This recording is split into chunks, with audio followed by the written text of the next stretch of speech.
A happy Thursday to all of you. Elden Ring is out. I'm playing it on the PlayStation 5.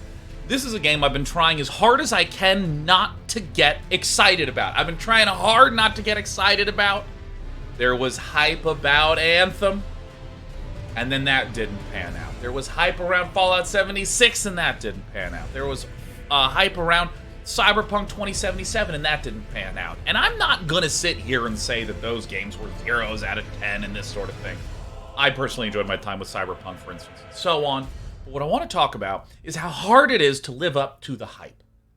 When Dark Souls and Demon Souls came out, the games were so unique in the emotional experience that they created that people don't even know what to call the genre. Technically, this is an action RPG.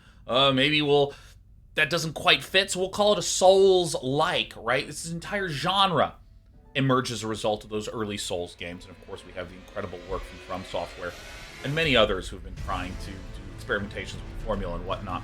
So when Elden Ring was announced, there's a huge amount of hype. Huge amount of hype. But would it be another of those stories like the ones I mentioned where the hype surpasses what the game actually wound up being? And this game currently has a 97 on Metacritic. Toggle auto lock, auto target, manual attack aiming, nope. Vibration. I'm actually going to leave this at a 10. I normally hate those kinds of things with controllers, but I'm not going to lie. The PS5, the haptic feedback feels amazing. Zug says, you got it early? Yeah, we got it early, baby. I'm going to go ahead and do it at 7. I like to increase the brightness because I'm under bright lights like crazy. Normal, off, 5. Normal, good. All right. Vagabond, warrior, hero, bandit, astrologer, prophet, samurai, prisoner, confessor, wretch. Oh my gosh. I think... Oh, prisoner. Oh, does it loop? It loops. All right. So, I liked being a traditional tanky sword-wielding boy. All right, so let's show the status. I was a big strength dex player. Vigor, mind, intelligence, faith, arcane. I'm not that interested in doing magic, just because that happens to be what I'm interested in. I like a well-rounded hero. Vagabond has the sword, the shield, and you know what? Here's the thing. Here's the thing. I love when a new game comes out. I'm like, yo, just tell me what you want me to do. On Type A or Type B, I think many people are. I see you already expressing your hype that it's not man or woman. It's just A or B. Let's go with the A. Name. Now, I'm going to do something a little unusual here. I think I'm actually going to name myself Day 9 here. I think I'm actually going to do this. This is the first time in the history of things. Alright, there's no brackets. Are they over here? Yeah, I know. Isn't that just outrageous? This is what this game's doing to me, man. This is what this game is doing to me. I think it's just the amount of respect and deference I have for From Software and Hidetaka Miyazaki. Type A, age. Aged, 100%. Origin, Vagabond. Keepsake. The past has been well and truly left behind. Medallion inlaid with Crimson Amber increases maximum HP. Yeah, I like hit points. Gold of grace shining in the eyes of the people of lands unseen, used to gain many runes. Said to reinforce sacred flasks. Oh. Ooh. Ashes with small diminutive golems. Ashes are said to hold spirits within. Cracked pot. Container for certain throne items. Nah. Stone sword key. Breaks the seal on imp statues. Bewitching branch. Yeah, I'm pretty sure boosts physical damage negation. Ooh. I'm gonna go Crimson Amber Medallion. I'm doing it, baby. Can't stop me. Choose base template. Yeah. Yeah, I'm not gonna lie. warrior. I mean, this feels like me. Truth seeker, aristocrat. You know, since this is just an appearance thing, who do you want me to be? The northerner. Look how pale this guy is, huh? Oh, they're in some sexy, sexy underwear. Well, I do think I look pretty good. I'm not gonna tell a lie. Hey! Quiet. Sheriff's like way too excited about Elden Ring. I'm not gonna lie. I'm not going to deny either. The face of the Newmans, supposed descendants of denizens of another world, long lived but seldom born. Loner myself? Alright, you know, so let's actually take a peek at the loner. Face found among a proud and... I don't like that hair. That hair is way too well kempt for me. I'm gonna go with the Newman. Long lived but seldom born. Detailed appearance. Again, I can't believe I'm going to say this. Can't believe I'm going to say this. Let's at least do a random roll once. Is there a random?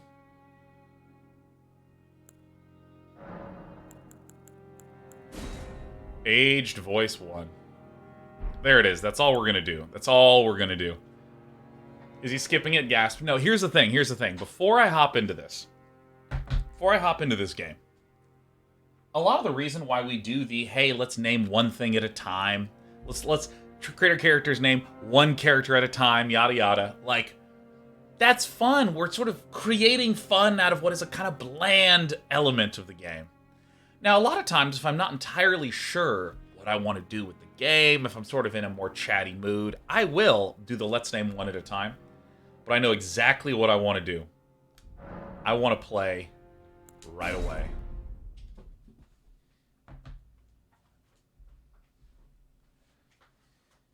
I am also going to kill this light.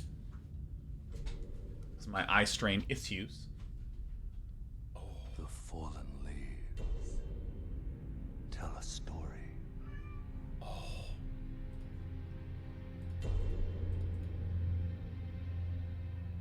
Ooh.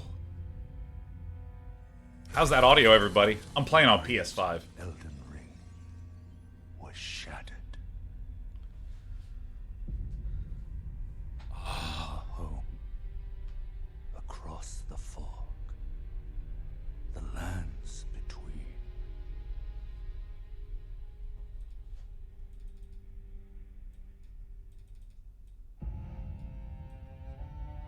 Pump it up just a little bit. Queen Marika the Eternal is nowhere to be found. Narrator is a little quiet, but that's fine. And in the night of the Black Knives, Godwyn the Golden was first to perish. Soon, Marika's offspring, demigods all, claimed the shards of the Elden Ring. My sweetheart. The mad taint of their newfound strength triggered the shattering. Oh yeah, this is very YA material. We got some capitalizations going in. A war from which no lord arose.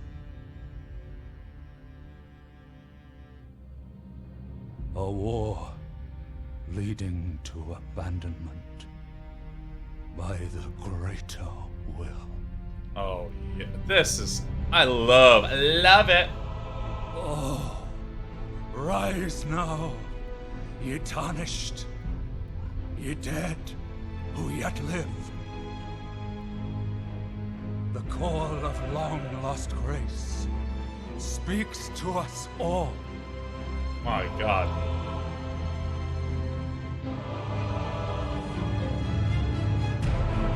Horalu, chieftain of the Badlands, the ever-brilliant Gold Mask. Fear, the deathbed companion. Oh, it's so good. The loathsome dung-eater.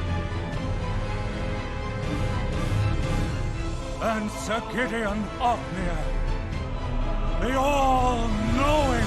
Oh my God. Let's go. Let us go. Let us go. Dude, I just... Oh my god. I have seen no footage of this game. None-a-roni, my dudes. And one other, whom grace would again bless. Alright. Hello. A tarnished of no renown. Oh, come on, I'm so renowned. I'm way too self-centered to be called not renowned. Are you kidding me? To the lands between. Hey, Sheriff. What are you doing? Come on up. To stand before the Elden Ring. A thing of beauty. A thing. And become the Elden Lord. Alright, Share Bear. You better not be meowing. You better stop meowing. Because Dad has to get lost in another world. Excuse me. Oh, the ring? Oh my god, yes. Yes. Now, if you've... I'm actually going to keep this light off. I recognize it's going to cause a little bit of a twinkle here, but got to protect my eyeballs. Oh. That familiar feeling. Praise the sun. Praise the sun. Now, I will note, for any of you that are new to the Souls games, or I should say more broadly, to the From Software games, I want to stress, the emotion that I think lives at the heart of the Soul-style games is triumph. It's not that the combat is difficult and it's trying to be as hard as possible. The games, historically, have tried to create experiences where you need to improve and you need to meet the challenge that's being presented. Sometimes that's memorization, like in Sen's Fortress. Sometimes it's timing, like in Sen's Fortress. Sometimes just learning the patterns of various monsters. This is why whenever you would die in the Souls games, the enemies would respawn. This is why there's no map. These are things that force you to rise to the challenge and triumph. And so if you're starting these off and you're having an issue, do not stress, do not worry. Feel free to ask for some help.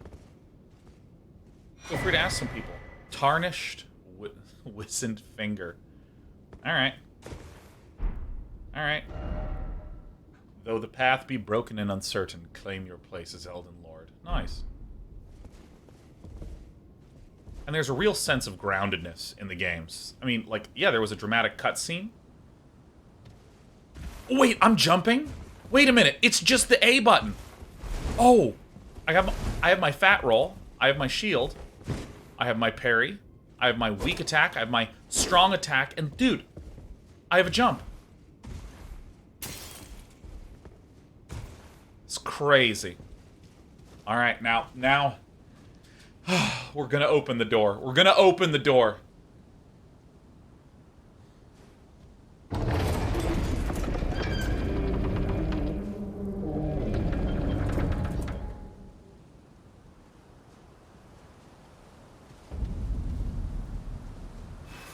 Yeah, that really does sound a lot like this broadcast, huh? The Chapel of Anticipation. Oh, yeah. Oh. Oh. Oh.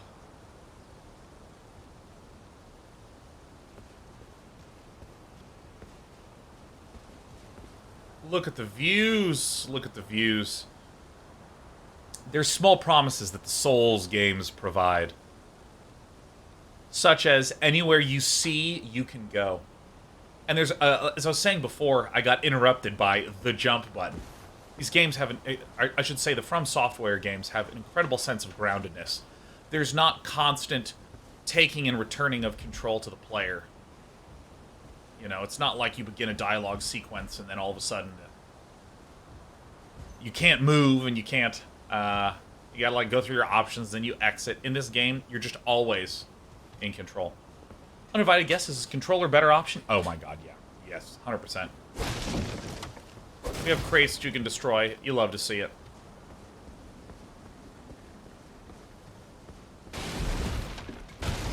Now, okay.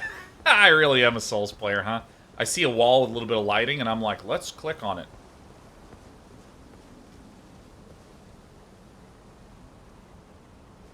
I'm just looking around. I love looking around at these environments. And again, in that line of groundedness, this game has played no music and has had no obstacles, no events, no nothing. It's just move through the space. Zook says, I hope you're not allergic to pollen. Oof, that would be rough. If this game gives me a double jump, then it's the best game ever made.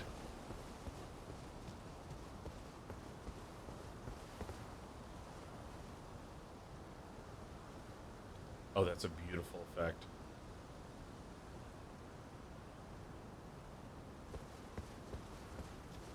No, I bet you 10 out of 10 players hit that illusory walls. Oh yeah, oh, Joe Darkwolf says, hey, can we see that tree again? Oh yeah, we're definitely going to be looking at this tree. I am going to take my time. When you sit at a Michelin star restaurant, you don't hork it down. You cut those bites into half bites. You look at them. You place it in your mouth. You...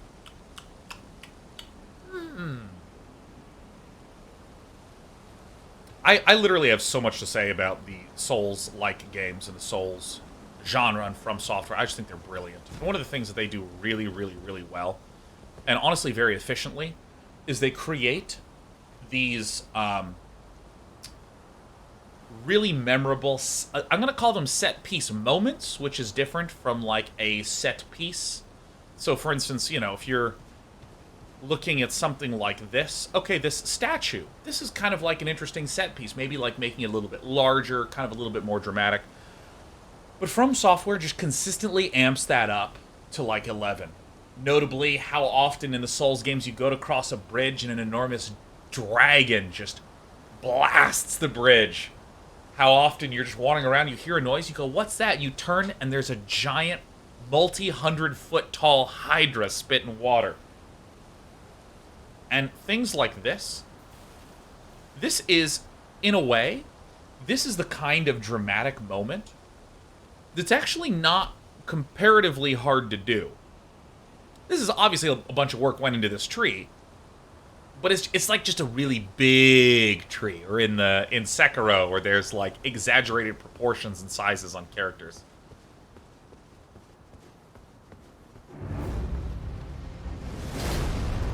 Uh-oh. Oh my god. Hey, look, there's my stats. Look, the game unlocked my stamina. I assume the blue is magic. And I have that little sigil that's below the green bar. That's certainly my ring that's providing health. So, in case any of you are unfamiliar with the mechanics, because I know a lot of people are going to be first timing it. So, the stamina bar, you'll notice when I get hit, this is the green bar below. So I'm not even going to hit this guy yet. You'll see that when my stamina gets to 0... Oh, perfect, I died. Stamina gets to 0, it breaks my shield and breaks my poison, this sort of thing. Obviously, health, when you hit 0, you die. And I want to know what happens with death in this game. I died faster than I wanted to die, but after talking about stamina, I was going to be like, and you die, and there you go.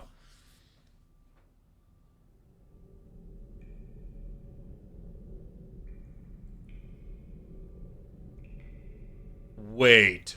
Is it a second opening? Oh my gosh. So in these games, you die a lot. In the Souls games, the point of it, again, is triumph.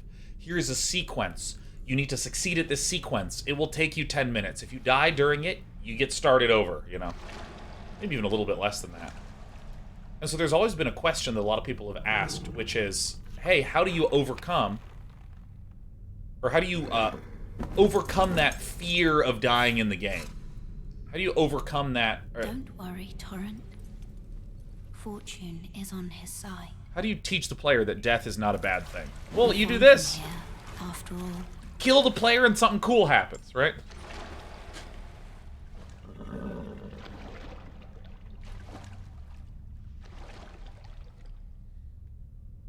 One of his kind is sure to seek the Elden Ring. even if it does violate the Golden Order. Ooh, yeah. Oh, look at all these great story questions, huh? Look at all these great story questions. What's the Golden Order? What would you have me do?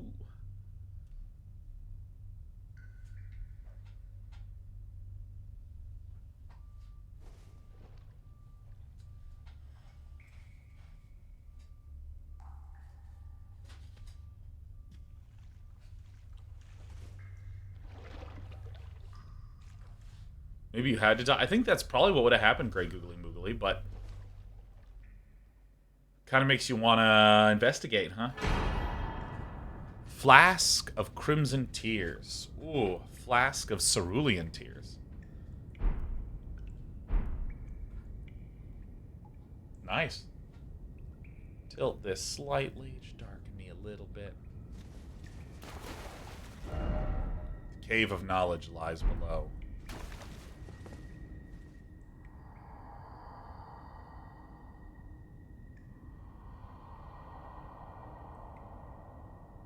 I do like a good cold plunge. Of learning. Of remembrance. All the arts of war in your warrior's blood.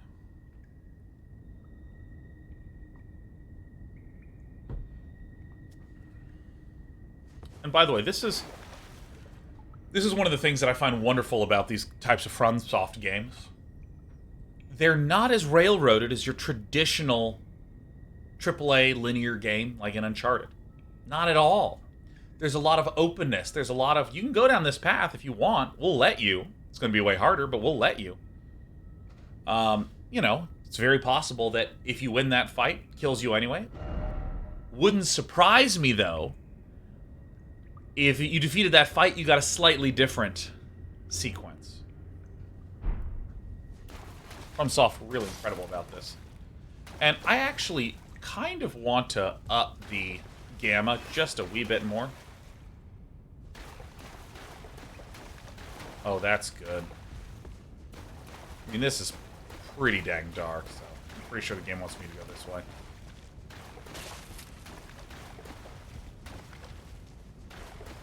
This game lets you take your time. Oh, yeah, and of course, no spoilers, by the way, unless you are discussing your reaction. Unless you're discussing your reaction to something that has occurred. In which case, that's completely fine. And let me just adjust one setting on my stream PC real fast. Hey, Ghosty, better or worse? Better or worse? While we're doing a quick adjustment, this is another thing that I really love about the Souls games, that originally I, as a person, saw this being used ultra regularly. In the Zelda games, you show the lock before you show the key. Okay? You show the lock before you show the key. In other words, you give the tease... Oh, Jesus. The monitor for my computer I've just dropped in my lunch. Alright, well, that is now a very dirty monitor. That's okay. I have a streaming PC. This is one of the best things ever. It's a 1 pound tiny monitor. So, that way, for my streaming computer, I don't need some huge bulky monitor that's in there. I'm going to be talking a ton about the design of the FromSoft games today. That's what we're going to be doing. We're going to be playing. We're going to be talking about how brilliant it is. But one of the things that the Zelda games did really well is it shows you the lock before it shows you the key. It shows you a door that you can't open. And then you go through a sequence, so that way when you find the key, you've been anticipating finding the key the whole time, and you find the key and you go, oh yes, this is awesome. Now I can go back here and open this. You ever played a game where you find a key and you go, the hell does this key unlock? And then you like keep wandering, and then there's a door and it's like, you use the blue key. And you're like, oh, okay. Sometimes, when used sparingly, that can be a little fun. You find a key, ooh, I can't wait to... This implies that there's going to be something cool, like if it's a key to the demon's realm, and you're like, ooh. But again, notice the concept is the same. You want to create the wish and the anticipation before you have the payoff. You want to heighten that. So look at this. Already, up here, we're seeing these white lights that indicate items, and there's this mysterious door here. So good. So good.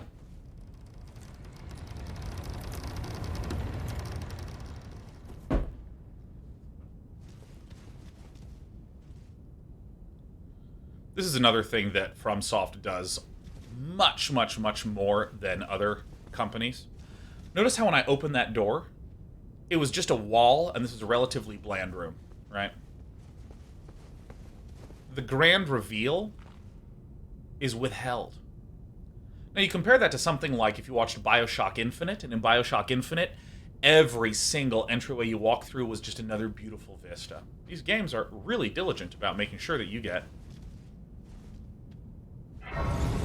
this feeling of being a little bit lost, feeling of being a little bit exploring in a mysterious place. Rest at the site of grace. All right.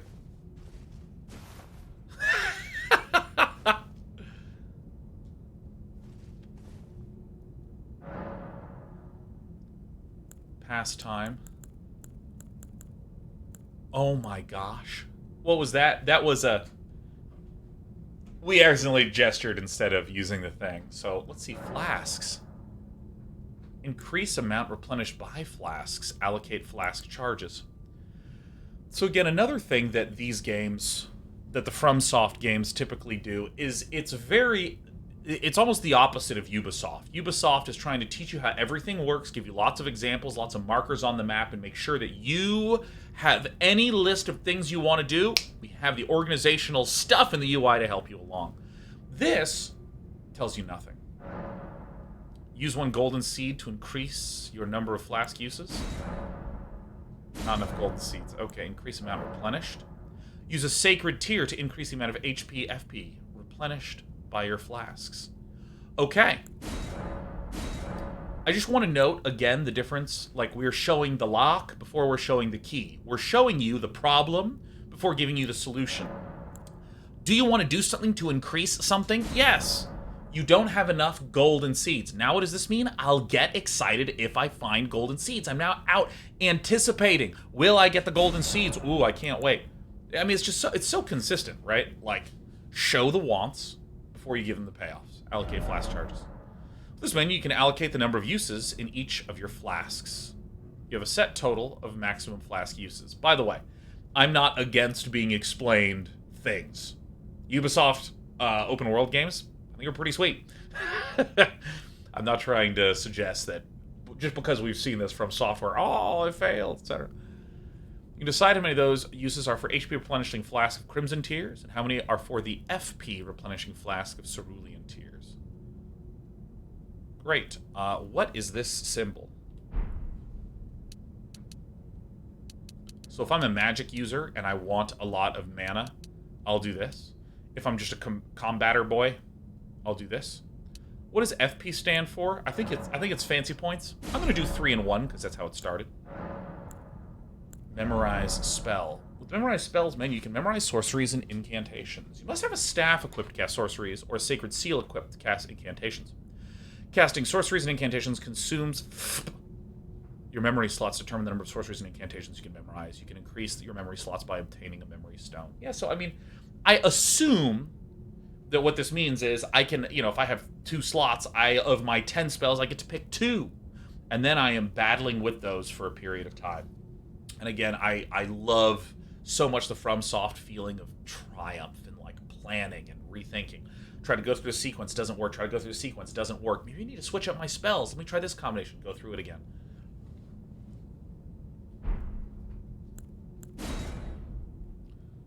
Geez. Sort chest. In this menu, you can place items that you're carrying into the chest for storage, or take stored items out of the chest. If you're already carrying the maximum number of items when you pick up a new item, it'll be stored in the chest automatically. Oh my god! Excuse me, I played Ultima 7 in 1994. I think encumbrance is a critical part to a healthy RPG. Thank God. Used to write messages to the other worlds.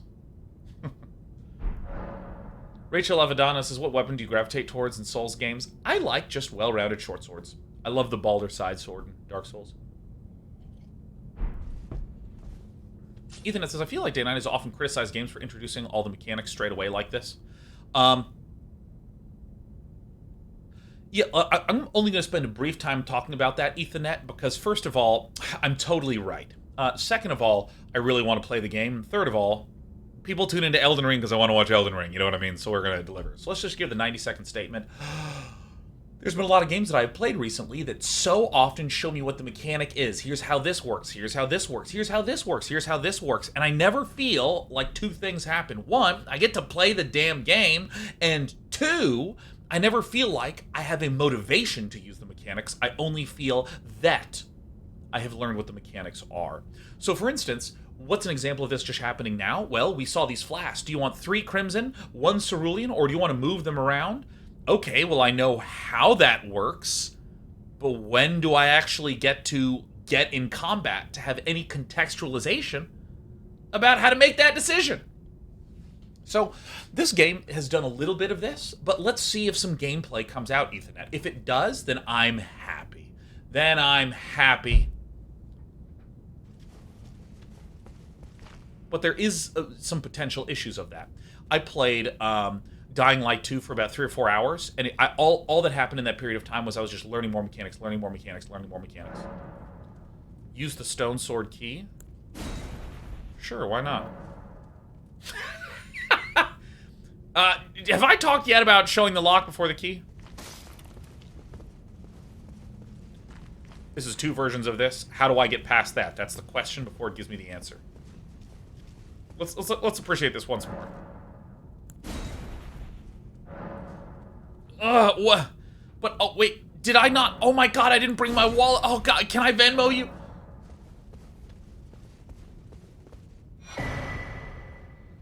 Use tarnished furled finger to write a gold summon sign. It's one of these. This is a finger furling right here. This is a finger. This is a come hither motion. Cooperative multiplayer will begin once you have been summoned by a player from another world. You also take the role of an ally, furled finger. And your objective is to defeat the boss area. The compass at the top of the screen indicates the direction of the summoner, host of fingers. Can I just let you know I don't pay for PlayStation Plus, so I don't even have online access? If any of you are new to the FromSoft games, turn off online mode. Turn off online mode. Finger severer. Tarnished furled finger. Seer42 says, nice job, Sean. You made that explanation in precisely 80 seconds. Yeah, no, as someone whose entire 13 years of career has been about doing broadcasts and counting down times to when things start and begin and end and this sort of stuff, you know. I would say I have a little bit of experience. And by the way, if any of you are seeing some small stutters here and there, that's the game. That is the game. I'm having those on my PS. Like, for instance, when I do this, you see how there's some minor screen tearing that winds up occurring? Yeah. And that has already been widely reported on. Not enough to make people not give the game a 10 out of 10. I've seen some people be like, dude, if the performance is fixed, then yeah, we'd give it a perfect.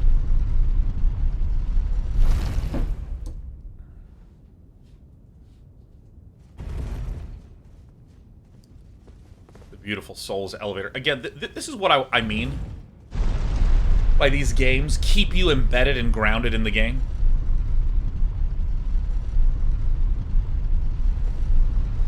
Like, obviously, there's some loading happening here.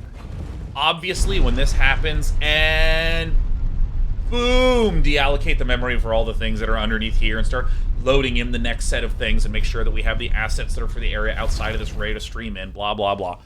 But, like, I still had full control during this. Never removes the control. God, look at the sparks. Dude, I'm like a robust boy.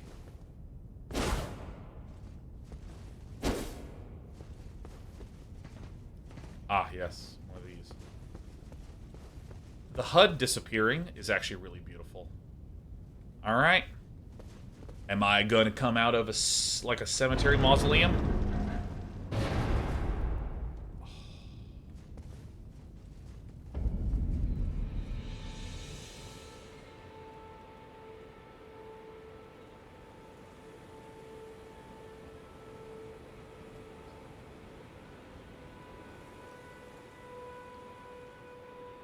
I'm not going to be doing anything but playing Elden Ring for a little bit. Apologies, Magic the Gathering players. Apologies, Dota fans. Apologies, indie game enthusiasts. I'm going to do this. Look, and there's a dude over there.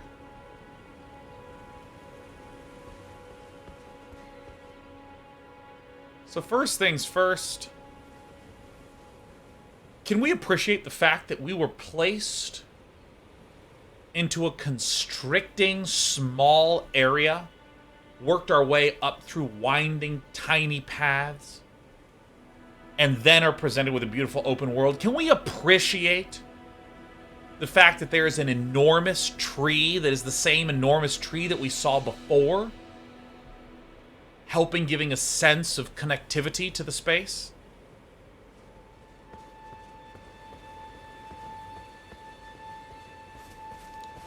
We open and see the bright, glowing light of an item we can collect that guides us to a person. Grace exists to guide the tarnished and lead them along the proper path. Even now, some sites of grace retain that power. Their golden rays will guide you along your way.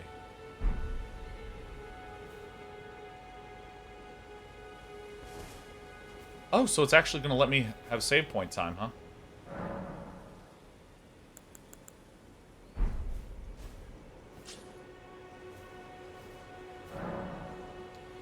Use your... What? I thought FromSoft didn't know what these were. Maps? Are you kidding me? Oh my god. Oh my gosh. Now, all of a sudden, of course, as a purist, I'm like, excuse me, a map? Get out of here. What are you going to allow me to do next? Are you going to let me set waypoints or some bullshit? Use your map to check your current position. Map is this button. Is this the down button? I don't use PlayStation controllers. I play everything on PC on an Xbox controller. So I like see these symbols. I'm like, what? What is this? Okay, so. Alright, so that's not that. Is it swipe down? Is it... Holy shit, it was this button with the map menu. You can check your current position. Okay, cool. Select any site of race you discover and travel there instantaneously. Oh.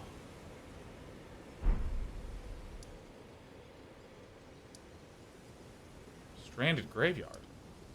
First step. Okay, you want me to zoom?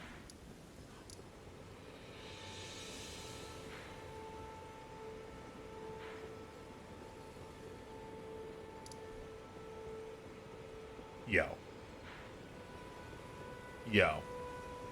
So what happens if I just click on this? Oh, that loads pretty fast.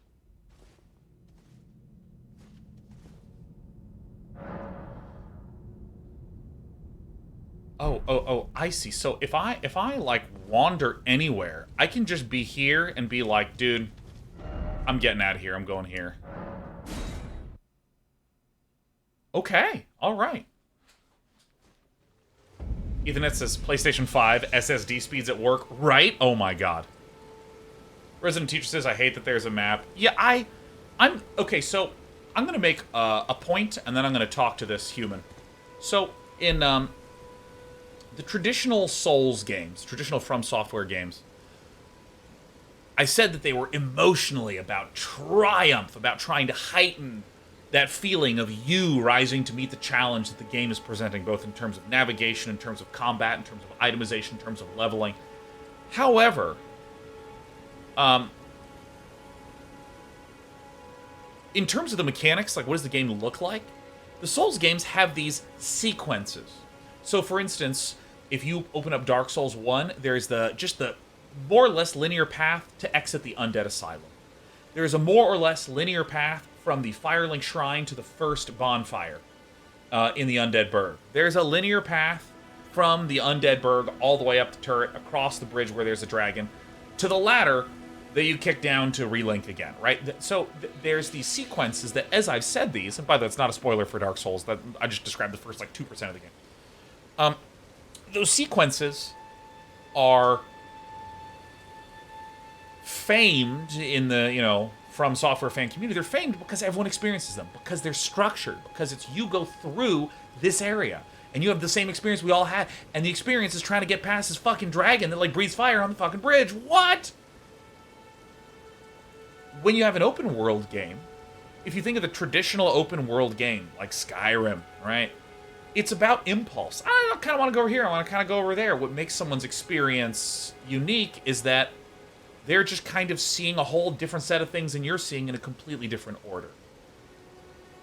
It seems like there's a tension between doing a Dark Souls style design and an open world style design. How do you marry these two? How is it the case that you can have something that is about following your curiosities and your impulses versus the extremely structured sequencing in the Souls games that lead you to that feeling of triumph? Oh, yes. Tarnished, are we? As always. Come to the lands between for the Elden Ring? Hmm? Of course you have. No shame in it.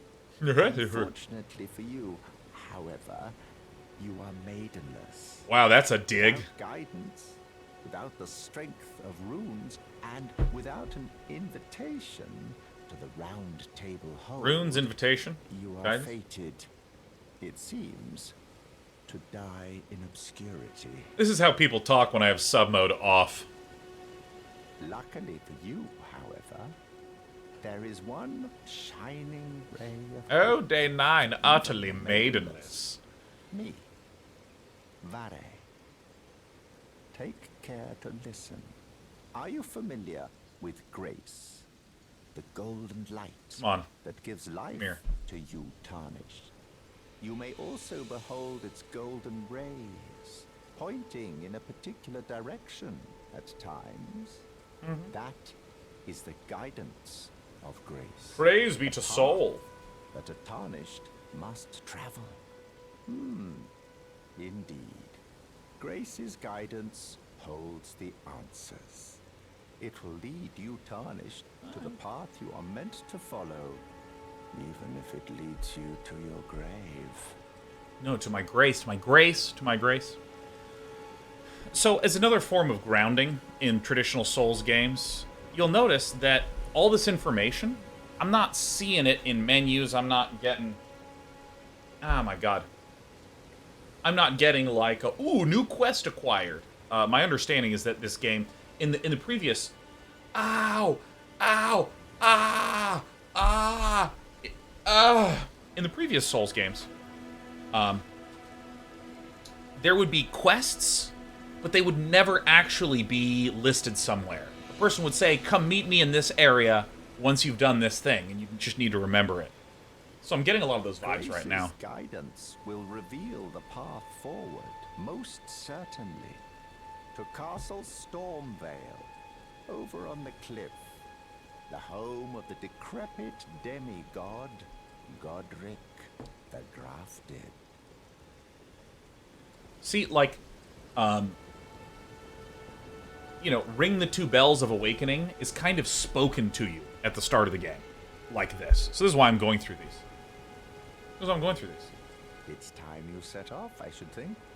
To Castle Stormvale on the cliff, where grace would guide you, if you seek the Elden Ring, maidenless as you are. Buddy. Dude, look, I love you too, but you gotta get out of here.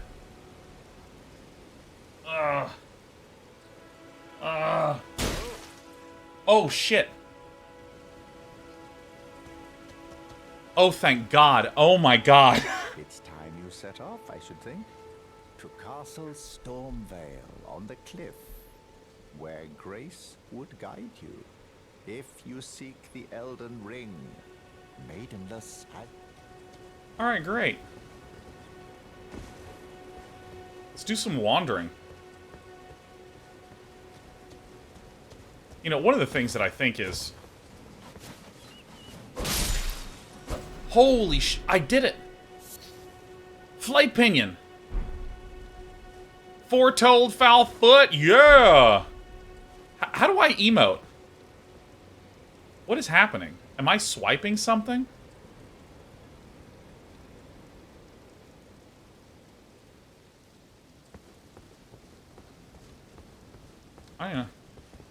Is it L3? Oh! No, it's not L3 or R3. Oh my god, there's another golden tree here.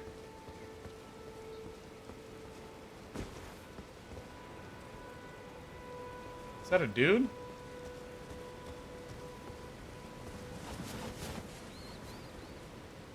Oh my god. Menu explanation, sure. So I see. It's suggesting I go this way. Now, I can fast travel, but, like, the very first thing I'm going to do is kind of wander around. Very first thing we're going to do. Let me fix this real fast, everyone.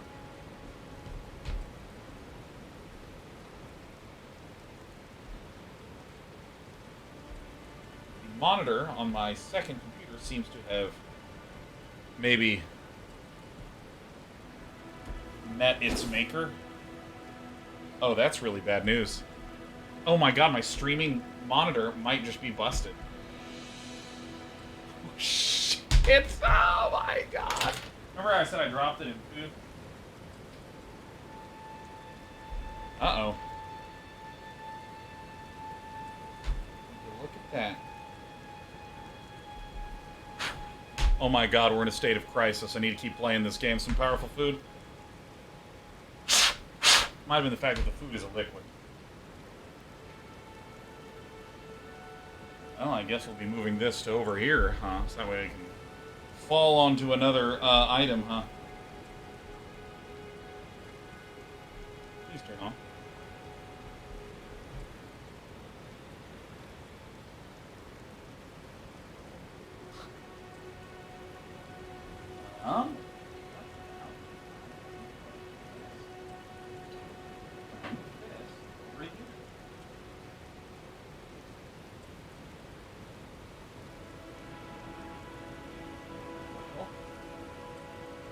Well, good luck to me, huh?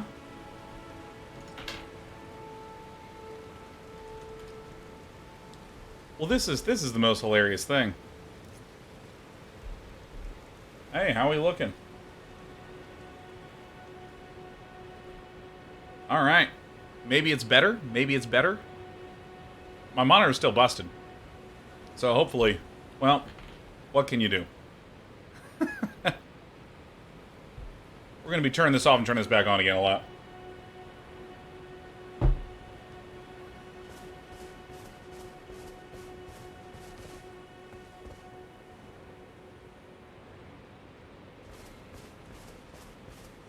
Are you curious? Because I'm curious.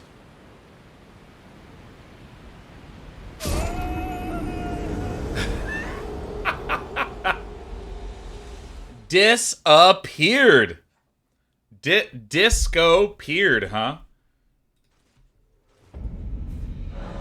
Alright. Upon death, you'll be revived at the site of last grace. Perfect. You'll drop any runes in your possession at the site of your death. If you die again before claiming those runes, they will be lost forever.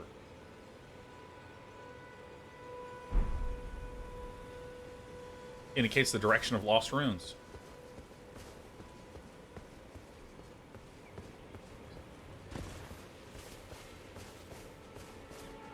Is there a run button? It looks like there is no run.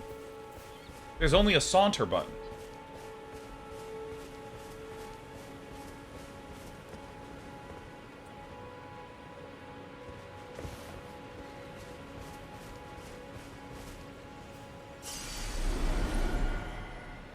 I got 5 back.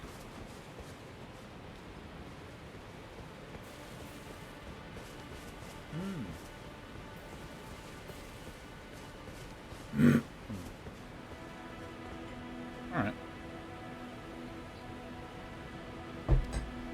Oh, yeah. Blue Wall says, thanks for the nice stream, Dan. I'm feeling pretty down today, and you're helping. We gotcha, Blue Wall. We gotcha.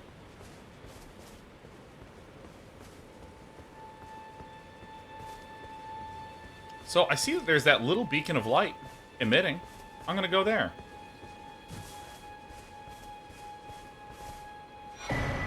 In each area, you may find effigies of martyrs. These effigies are summoning pools. You'll find it easy to summon players to that. Now get out of here.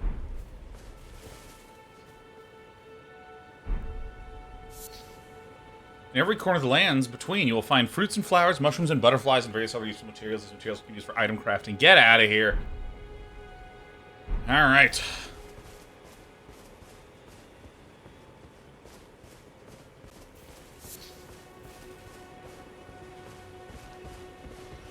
Is this guy a friend or foe?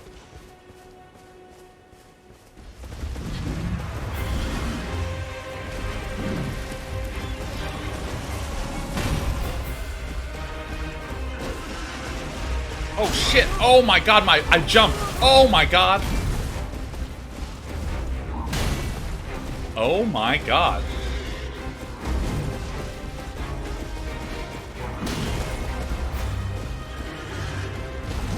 Look at the animations! I mean, I'm almost dead, dude. I don't know how to...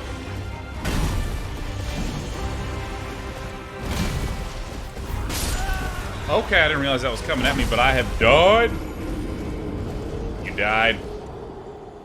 I don't even know how to drink my potion. Destroy the trees to protect the trees. Yeah, no, this guy just doesn't make a lot of sense to me. I find him strange. Limgrave.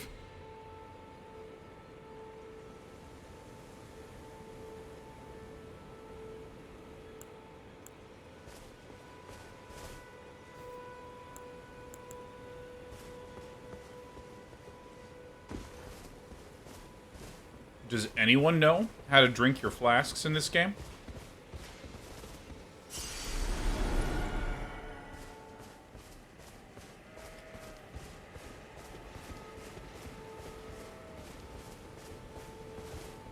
Because I don't. It's square. It's square. It's square. I don't know why I didn't pop off last time I hit it, but, you know. We drank. We succeeded. Ruin fragment.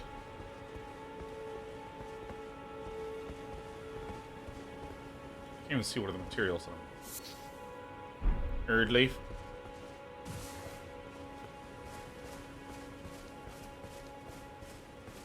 It's so weird to be playing an open world Dark Souls game. It's so weird.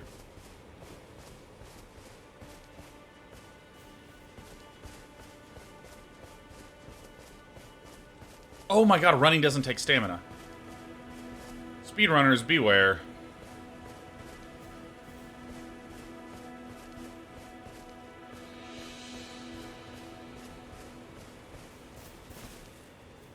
Oh. Church of Ella. Ella, oh Ella. Strengthening armaments. At a smithing table, you can spend runes by smithing, etc. Somewhere in lands between, you may meet a blacksmith who can make your armaments even stronger. Sure, same thing as in Dark Souls. Smithing stone. Smithing table. Strengthen armament. Alright, so it's the same thing. Smithing menu, you can spend runes and smithing stones to strengthen your weapons, strengthen your armaments up to +3 at the table. Then you can meet a blacksmith who can make it even bigger. So I need... This is longsword +1. I also have a halberd. Look at that.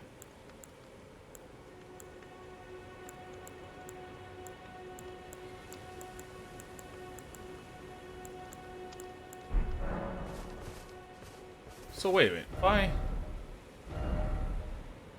if I exit here and I do this... Oh! Look at this. I'm opening up the menu. So my halberd is already here, huh? My equipment load is 39. Wow, I'm at 40 out of 50. I'm a fat rolling boy. So if I do this... This helped my roll. Oh my god, that's so good. Touching that grace, baby. Never in my life have I seen 2 save points this close together. Through the map, you may instantly travel. So I assume...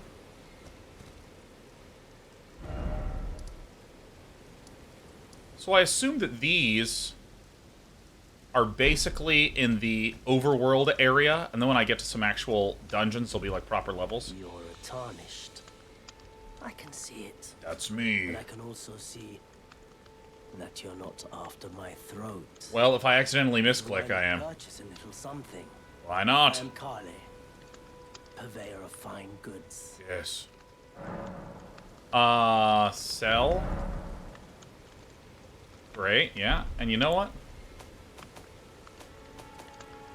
Because the game will let me. Can I sell this halberd?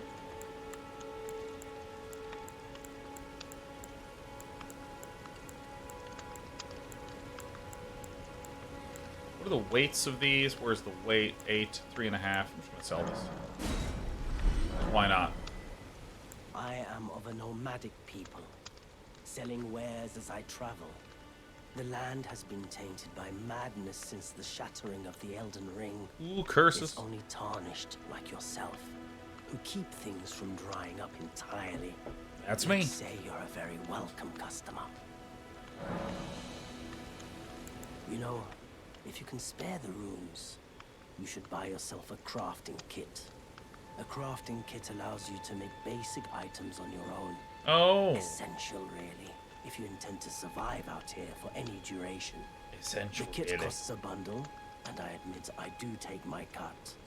But the important thing is that you survive.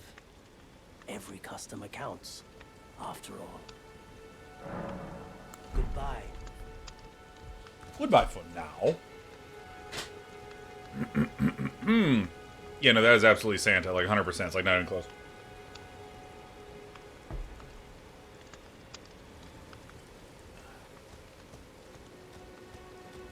Hey, which way do you want me to go? You want me to go this way? You got it, man. So it appears that it's going to daisy chain link up points.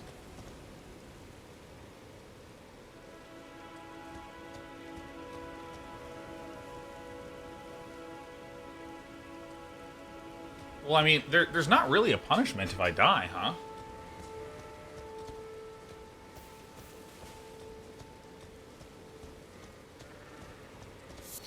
Oh, wait a minute. You know, I did a dumb. Ooh, Alexa says this game looks incredible, but still not as good as our pal Sean. Oh my god! We love pandering and corruption. If you want to just absolutely flatter me, bribe me in order to ask me questions and do things, I will do that. I will gladly.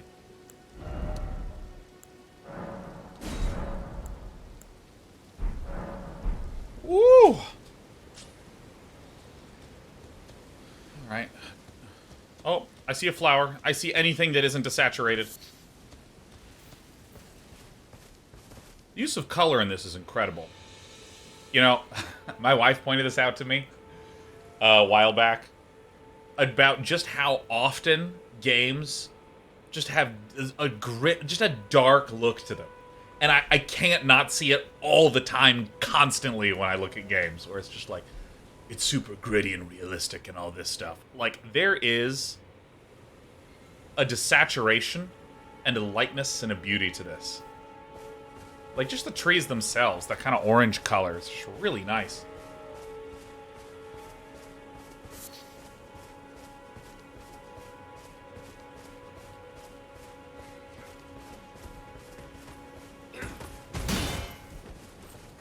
Oh, yeah.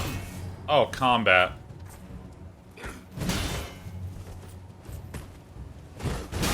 Okay. Alright, so for any of you that have never played Souls games, here's where we're going to actually tutorialize the combat a little bit. No way I can move while I'm drinking that shit? Hell yeah. So, you have your green stamina bar. Obviously, you have the red health. And a lot of combat is just understanding enemy animations. Notice that the enemy staggers when I hit him. That is often not the case. And might not be the case. You saw I, like, swung once, and I waited a little bit, swung once, waited a little bit. It's good stuff. Oh my god. Oh my god, wait. Jay, you just texted me. Are you watching right now? Oh my god. And the answer to your other question, I'm not going to say that on air. I'm not. I don't know why I would. I will wait and see if you text me again. Oh.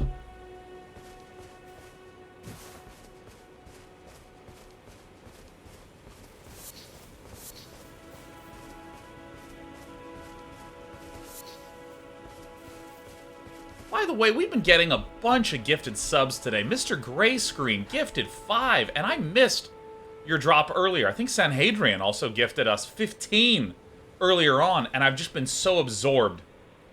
I apologize for that.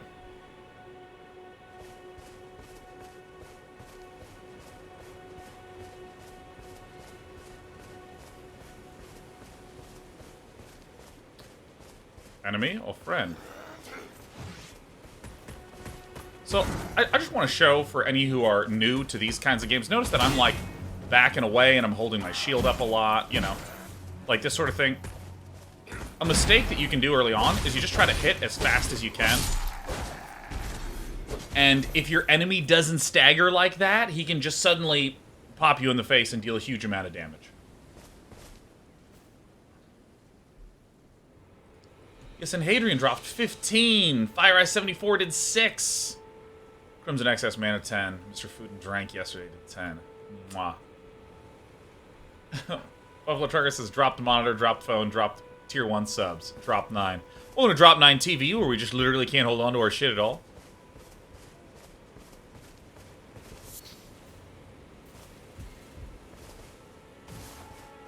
Now this is the most open world thing I've ever seen.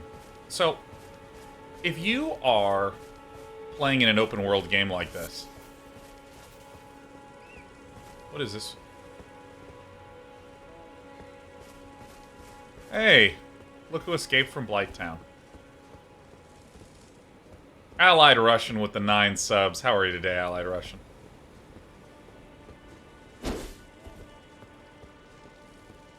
Well, this guy's quick. This is what ban evasion looks like on Twitch. I'm just like, God, I just can't quite get a grip on you. Oh my God, look at the turtle.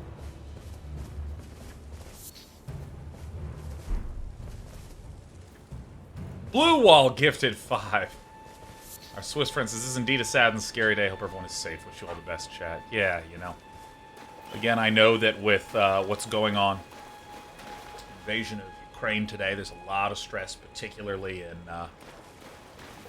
people who are in Europe. I even have a lot of my personal friends who are in Katowice right now for the IEM World Championships. Also have a lot of friends in Ukraine and Russia as a result of my StarCraft playing. So I just wanted to say, to any of you who are there, I know that there's tons of places where you can go to doom scroll and talk and focus on all that sort of stuff. And I just want to say that for here, I want to warmly welcome you to a nice, comfy place. A little oasis, a little bit of an escape today.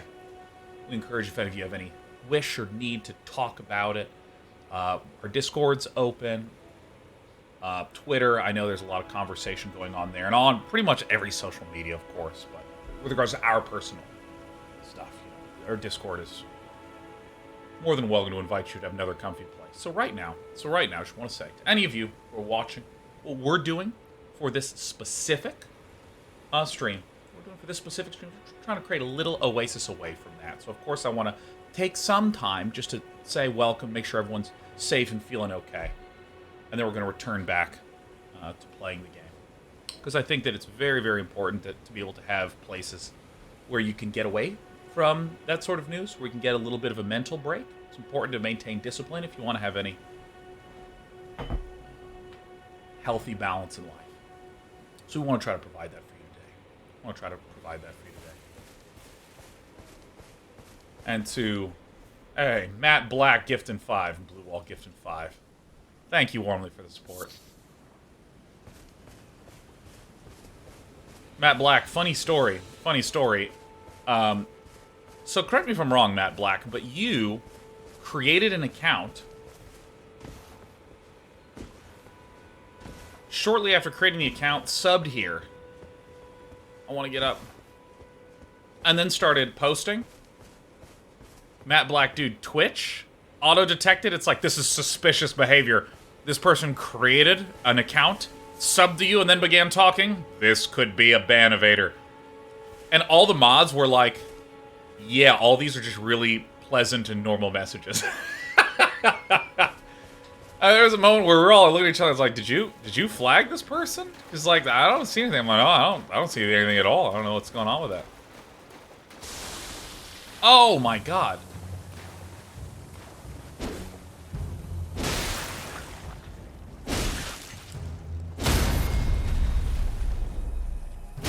I feel like maybe I've done a bad thing.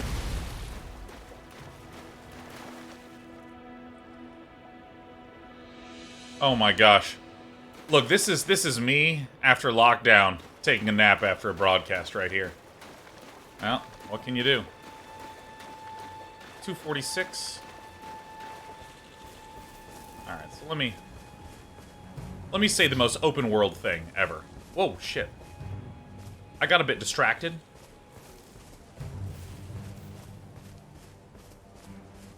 But you know, there's a huge issue in open world games, which is, how do I actually guide?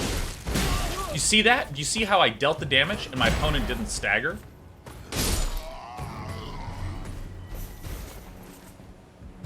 These are the kinds of reasons why I say, you know, if you're playing, just swing once. This is so annoying. Look, this is an actual Banivator right here. Gotcha. The huge problem in open world games is that you want to have the openness there, but you also want the player to go to interesting things. So what do? What's the most open world thing in the world? Just putting frickin' torches and lights and like mushrooms that glow, something that emits luminescence and motion. Mad Blacks has been a long time VOD watcher on YouTube, but never really got involved with Twitch till recently. I'm on UK time, so figured I'd always miss your streams. Created the account just to sub and chat during these late nights. Well, we're certainly happy to have you.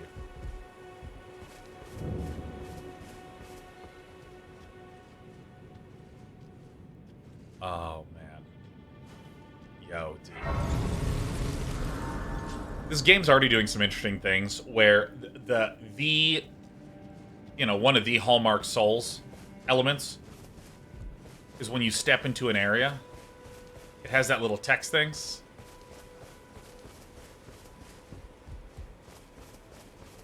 It appears to be doing small text in the middle if it's a minor site, and large text in the middle if it's a major site.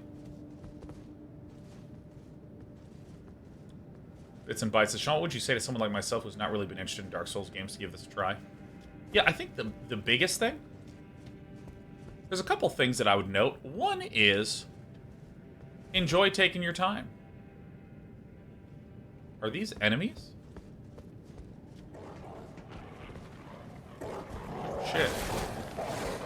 One is to take your time, both with the exploration,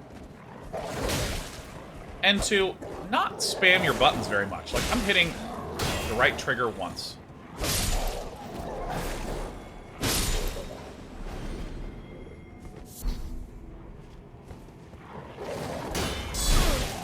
Oops.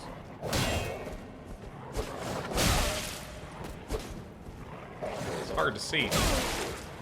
I might die. So, like, for instance, I'm close to death, so I'm just gonna back up.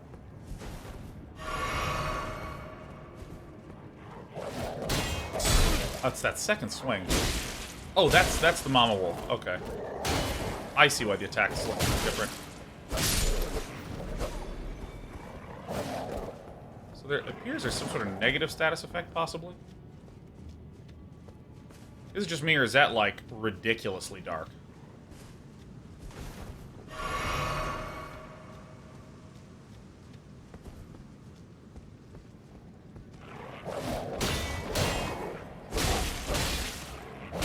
Oh, shit. I ran out of stamina.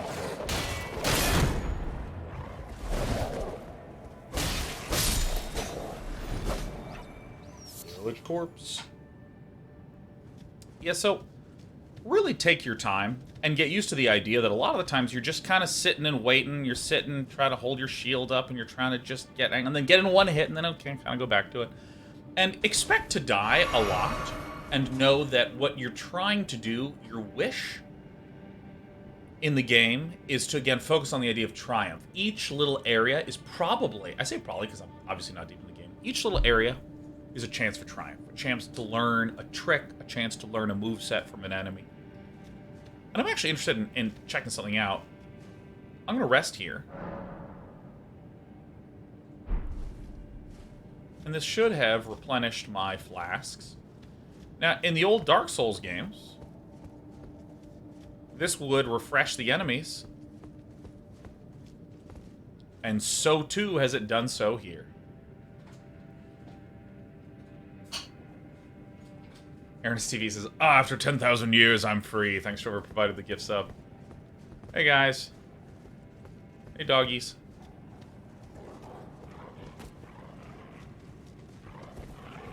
So now I know that these guys are susceptible to a strong attack.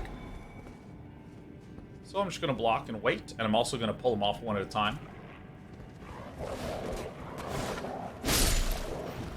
Also, the Mom Wolf has a double attack that I kept messing up. You're another wolf, too. So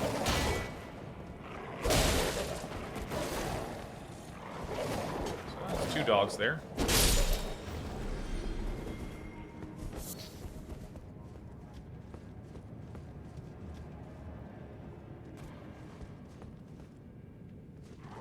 Oh, shit, there. See how there was the attack from Mama Wolf?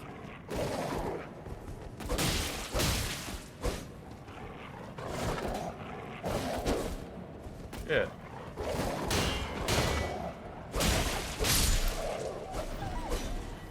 So, like, I did not get hit in that second fight because, bits and bytes, I was just kind of stepping into the Souls mindset that I am encouraging and recommending to you.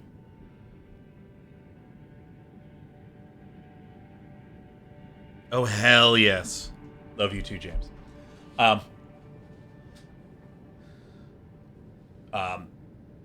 just kind of sitting here waiting, observing, waiting, watching, looking for windows of time in those animations where I can do things. Oh, cave moss. Nice. I thought that was like some poison gack on the ground. Because, like, to take a moment after I get this other poison gack, aka cave moss. Conceptually, I want you to think about combat as a little rhythm game. So, you know, a boss might go hit, hit, hit, hit, hit, hit, hit, hit, hit. All right? So there's some different patterns going on. And sometimes they will have movesets that are that have similar paces but are a little different. Like there's an enemy that will go hit, hit, and then he's pulling his shield up after the second hit. Like swing, swing, and pull his shield back. But sometimes he goes swing, swing, slam, like this. So, to come to this rhythm game idea, if he goes swing, swing, you can typically hit him once. Swing, swing, hit him once. But if he goes swing, swing, and then you observe that his shield doesn't come back, but his arm's starting to go back, you know he's going to slam. You don't have a window in there to hit.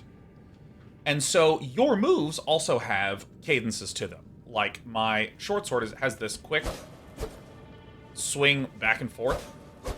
But it's not actually that fast compared to other games. This swing, look how long of a gap there is. So I'm going to hit the button. Do you see how long of a delay there is? So this is why I describe it as a rhythm game. Because if your enemy goes hit, or like the dog lunged at me, and then sort of went back. I was like, oh, okay, so right after he lunges at me, I gotta do this. But I had to be careful because, again, if he's doing a hit and then changing positions to attack again, well, then I don't want to do this because then I'm vulnerable. So it's very observe, watch, find the gap for this particular enemy and try to line the gaps up, the rhythms of that enemy with the rhythms of your attack. And yeah, there was a question from Zohas. Is Dana taking advice for a mechanic he missed? Let's say yeah. But just give me one for now. Just give me one for now. Oh.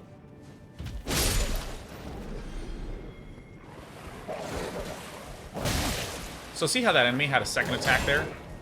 That's one that I've been watching for, but I just missed time. Glowstone. I don't know what any of these things are, but we're getting them.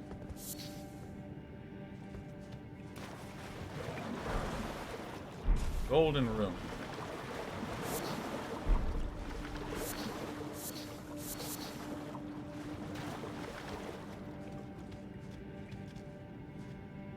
Zoha says, if you strong attack right after blocking with your shield, you do a stronger attack. Somehow I knew that.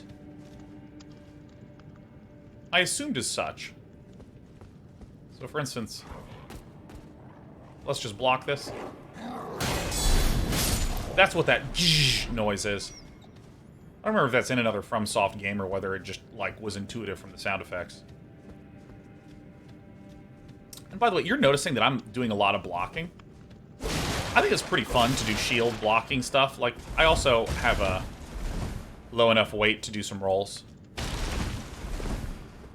So let's see here. It should be around this corner.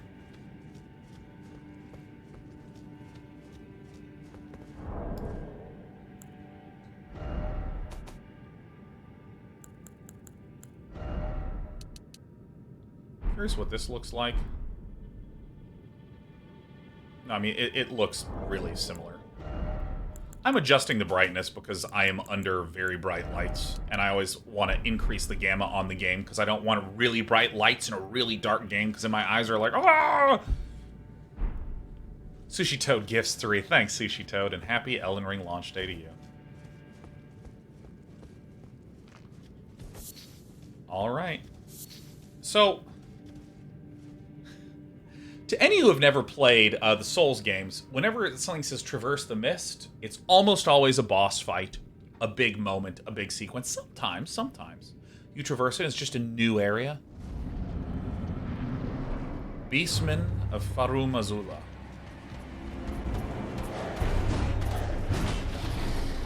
So, right now, this is a boss fight. And what we're going to be doing is we're going to be trying to look for these... Whoa! These animation patterns. Oops, hitting the wrong buttons.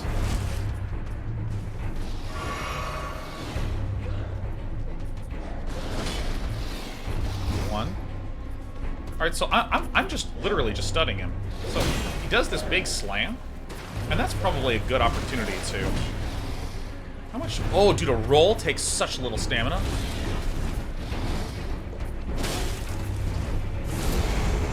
So one thing that's nice is that I learned that my right trigger, this staggers him. See how patient I'm being? And by the way, oops. I'm still basically speaking to bits and bytes, right? Because I'm trying to speak from the perspective of, I've played pretty much every Souls game. Oh, that's right, there's a fourth attack. I'm still not happy with that swing, even though it staggered him. Oh, wrong buttons. Oh. I have a drink here. I keep hitting A. Some other gameplay experience I had is... See, now I actually have pretty good timing on that roll away.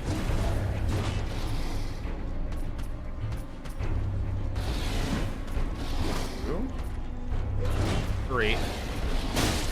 And between that third and fourth attack, I can use my strong attack and he'll stagger. Where he swings a whole bunch. So see how I just wait for that sequence to be done? Yeah. And it's really easy to get into these fights and kind of be like, holy... Oops. Keep forgetting about that attack. Be like, holy shit! He's gonna swing a whole bunch. Now I'm just waiting for him to do his big slam down. And I'm trying to space myself and all this sort of stuff.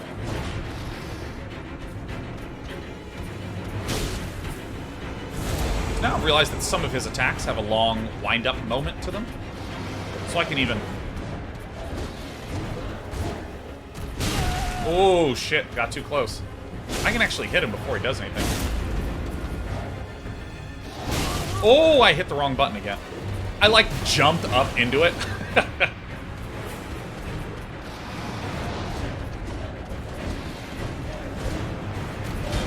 See, so I changed what I'm doing here a little bit, which is... I decided to do a side roll since he's doing a vertical sweep.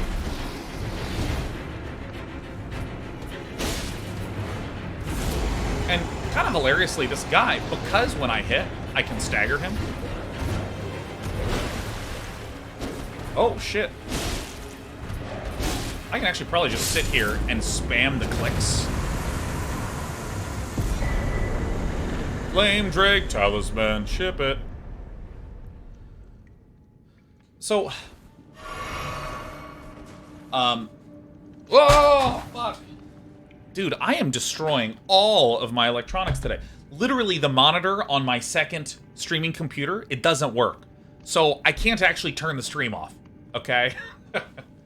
So, look, I want to make just sort of like a meta point for a moment, which is, stand back up. Just my regular attacks,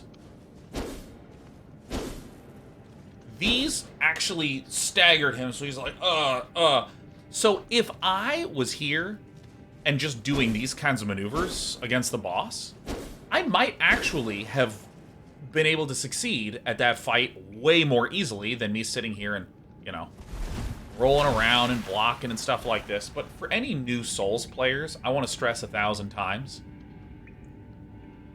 You saw how I just spent a long time waiting and looking at the patterns and seeing what's going on? That's the game. This is how the boss fights work in these types of Soulsborne games. And... nope.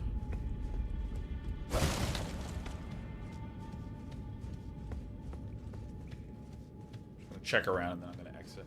This is how these games work. This is just like patience, waiting, watching. So a lot of times when people say, oh, it took me like 2 hours to beat a Souls boss, what they mean is that they first had to, you know, like if I die, I respawn back at that point, and then I have to journey past the dogs and then fight the guy. And then if I died, I'd have to journey back past the dogs again and then fight the guy. So each journey through the dogs takes 5 minutes, something like that, maybe 3 minutes. Then I get into this fight, spend 2 to 3 minutes observing, die, aw, darn.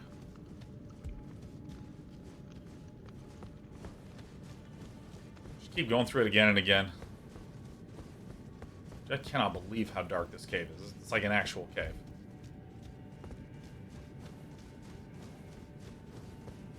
And actually, is there a map in here?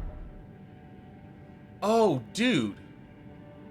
I see this. Oh my god, what a compromise, dude. Okay. The core question that many communities were discussing leading up to the launch of Elden Ring is how do you marry the very specific, tight, tiny level design that exists in the Soulsborne games with the sort of open, how do you not get lost, how do you make sure that players have guidance? Like, again, your Ubisoft open world games, like I played Immortals Phoenix Rising, and my minimap was covered in symbols. Well, the world map here just has really loose information of like basic roads, basic connection points. So if I look at the map, it doesn't actually give me super clarity as to where I need to go. That's really clever. So let's go ahead and rest. Let's take a look at this. I gotta go. Take a look at the little equipments. What do you think? What do you think a talisman is?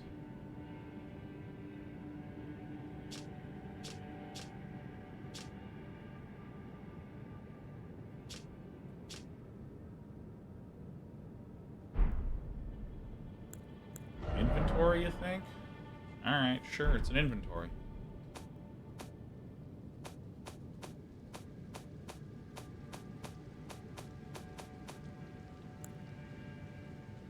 Boost fire damage negation. Interesting. So that means that I can go to my equipment.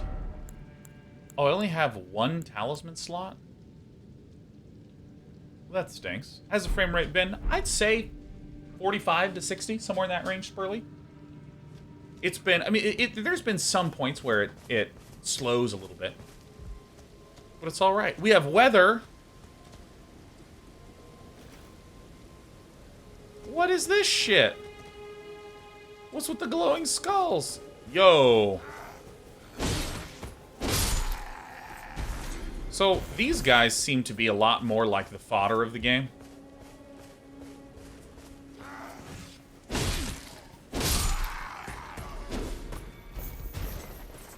Look at the light. Look at the visual effects. Look at these just, like, incredible. Oh my god. Get me to that light source. Is this the fucking moon?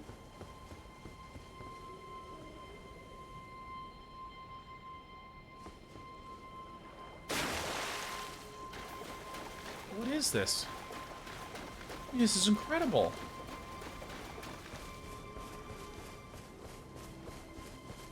Oh. I'm just going out over here. I don't even care.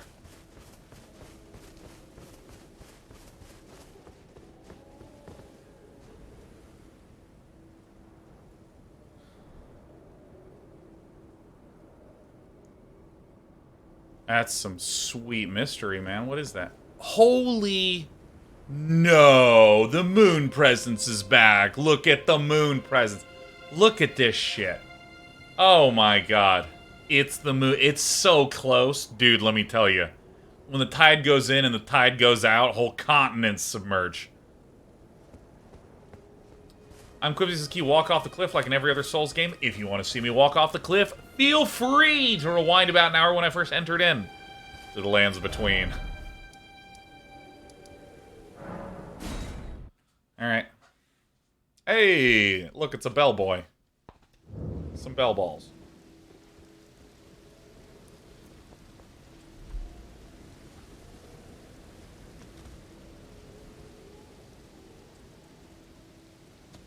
Nice.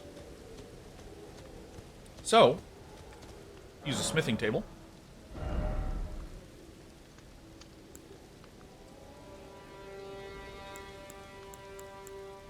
So this will go from 100 to 116. Why not?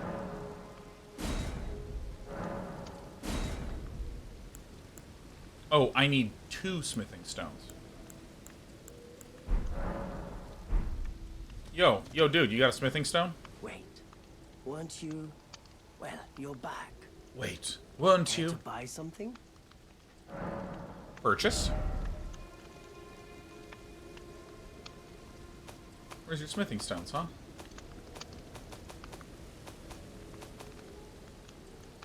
So let's see. A telescope allows the viewer to see faraway things. That's okay. Reveals up-and-coming summoning signs. Crafting kit. Sure. Expands crafting repertoire.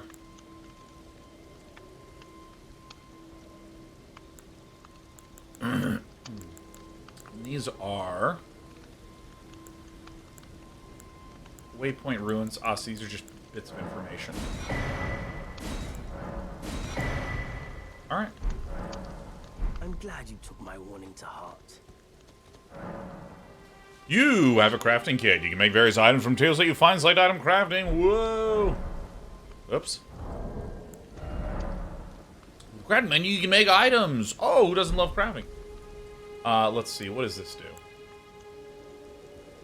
Temporarily boosts robustness.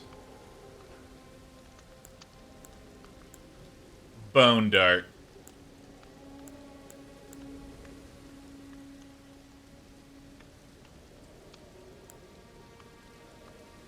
Serving as a guide on horseback, feed to torrent to restore HP. Alright, I don't care about any of these. Alright. Guide me, lights.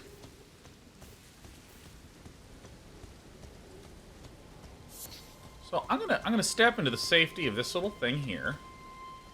It's supposed to go that way. I'm gonna refill on my water. Who's ready to go in the direction? I'm ready to go in the direction here, man.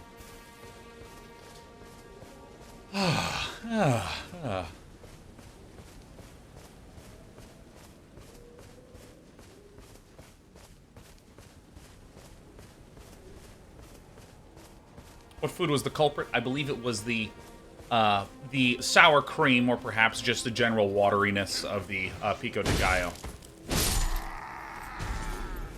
Ah. Maybe just let this thing dry out, see if maybe that's some of it. Like, I don't know how many of you have had this happen where you get, like, water or liquids or something like that on your keyboard or your mouse, and it, like, doesn't work, and you just, like, leave it alone for a little bit, and then it's fine.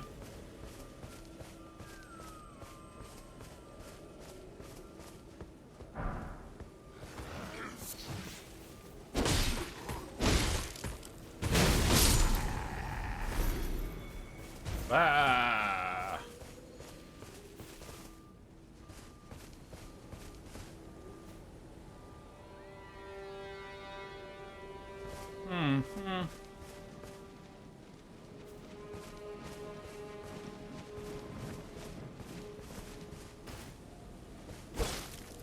Oh my god. Holy shit. Whoa. Oh, guys. Give me a break. Give me a damn break.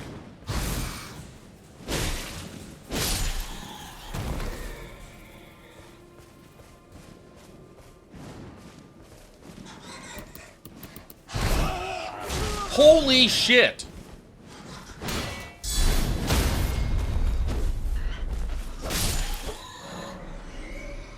Vanquishing enemy group will replenish your flasks. Really? The number and type of flask to be replenished varies depending upon the enemy group. You can replenish more flasks than your maximum. Okay. So it appears that we are taking some bleed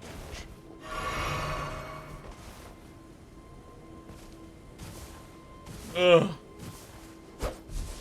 Oh my god, I have jump swoop. Is this a baddie?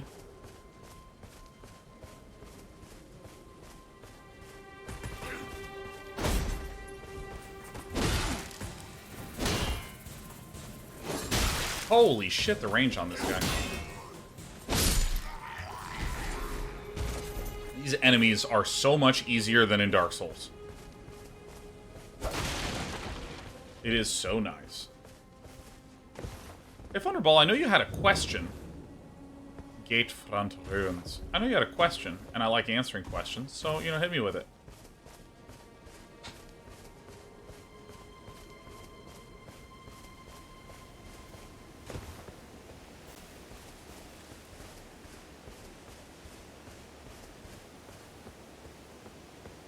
Hello. Oh. What? They stop?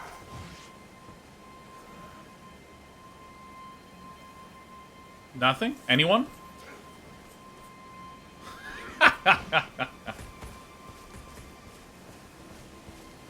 Killerin says, since this is open world, I wonder if the likelihood of wandering into a high-level zone is what it is. Yeah, I assume the way it seems to be telling me it's structured. Oops.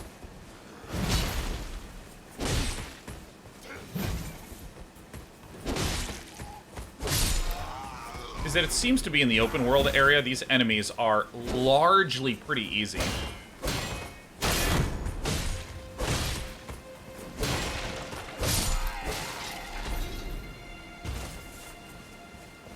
Mr. Dog says, oh, Mr. Danon, why is the sky blue? And why is the answer because if it was green, you wouldn't know when to stop mowing your lawn? Well, I know the sky is blue because we're not in Batman the Animated Series, which has the blood red sky.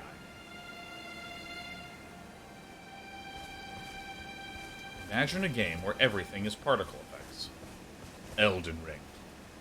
Any attempt by parrying yet? No.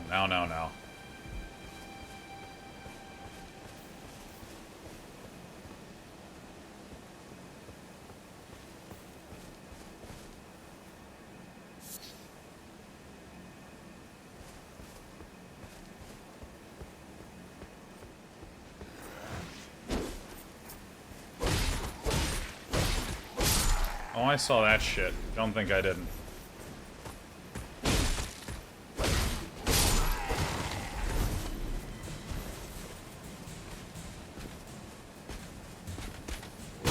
Oops. Alright, this looks like the boss. Oh, come on.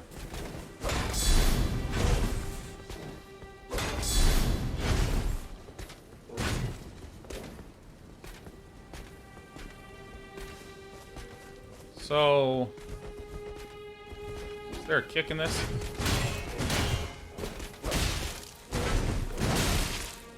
Jesus Christ.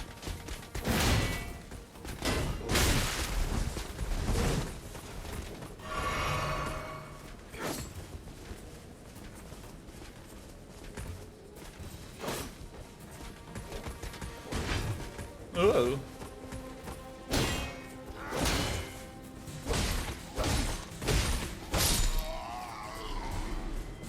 This guy he's tough.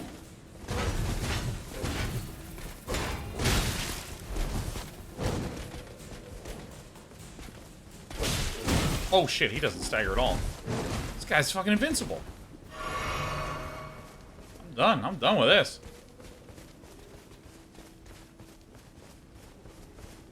Oh, you're still chasing me?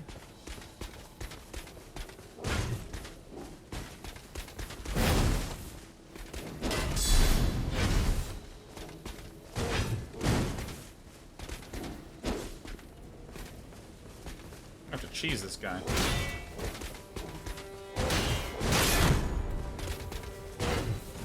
Woo! I jumped over it.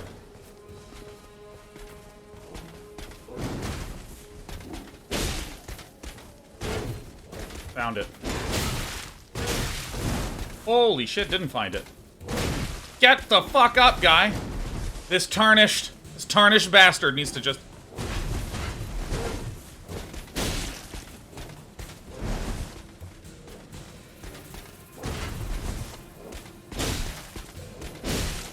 got him. Okay, figured it out. But at what cost? I'm hoping to find some other stuff here. Yeah, if any of you had any doubt that I was a gamer, why would you? Why would you? You know, I will be replenishing this. Godric Soldier Helm? Oh, shit.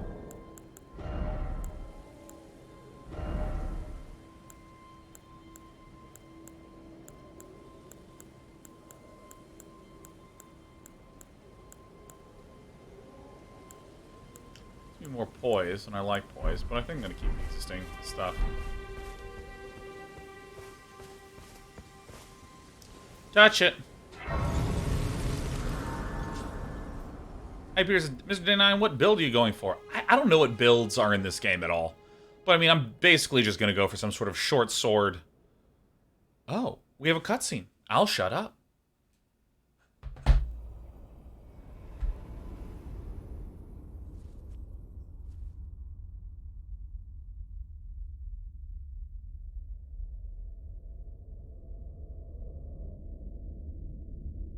Greetings, traveler from beyond the fog. I am Melina.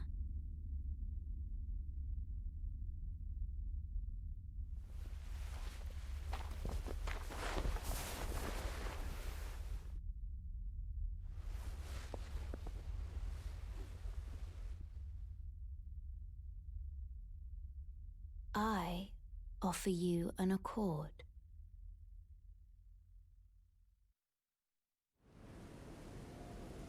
Have you heard of the Finger Maidens?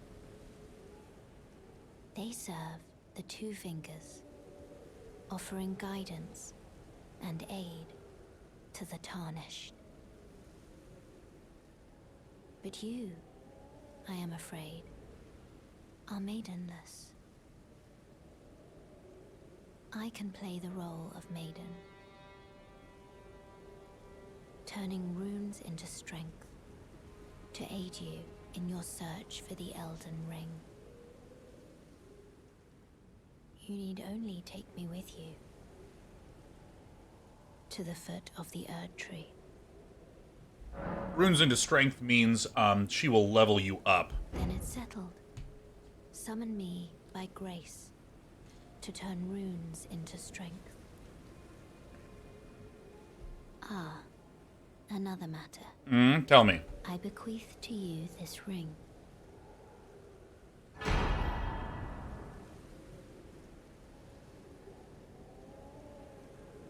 Use it to traverse great distances. It will summon a spectral steed named Torrent. Torrent has chosen you. Treat him with respect.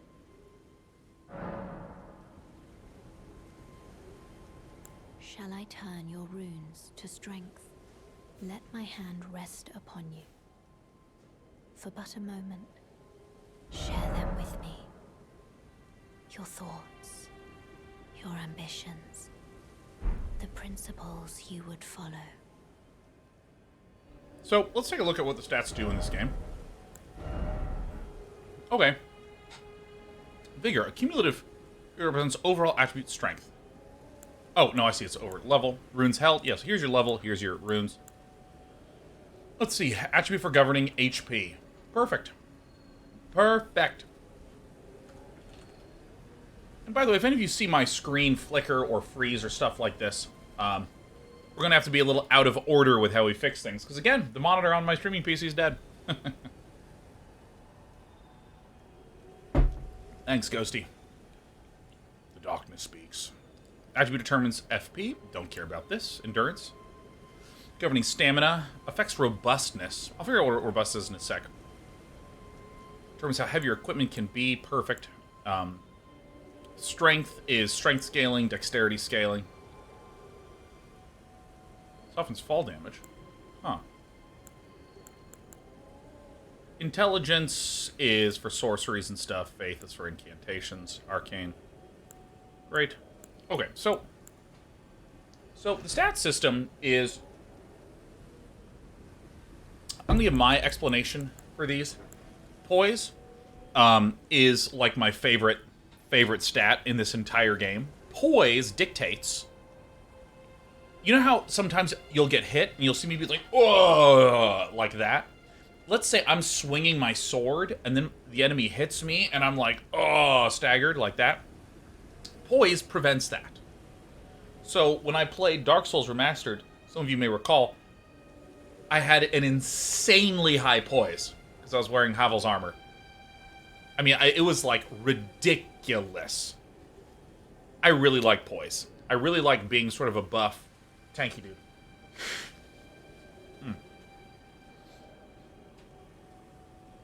So, which things buff poise? I'll find that out in a second. HP is your life, FP is your mana, stamina is that green bar whenever you roll or swing. It goes juk, juk, juk, juk, juk, pulls down. Equipment load. Equipment load might initially seem like, oh, how big of stuff can I equip? But I want to stress, equipment load is secretly one of the most important stats in the game. If you are equipping less than half your load, you get an ultra-fast roll. If you have between 50 and 75%, you have a medium roll. If you're over 75%, you have what's called a fat roll. And rolls are used to dodge things. And physical defense power is just like, you know, your overall, how much damage do you take from various things. The more resistance you have, the better, etc. Immunity resistance to various poisons. The higher the number, the lower your susceptibility. Governed by your attributes as well as defense. Great. Robustness. Yeah, what is this? Oh, it's just another one. Oh, okay. So, units in this game. God, it's fucking played too many RTS stuff. Okay, so enemies in this game, or as I would call them, units. Enemy units. When they hit you, the type of damage will deal that single amount. So if I'm up against 100 physical damage and I have high physical resistance, I'll take less than if there was 100 fire damage and I didn't have a lot of fire defense.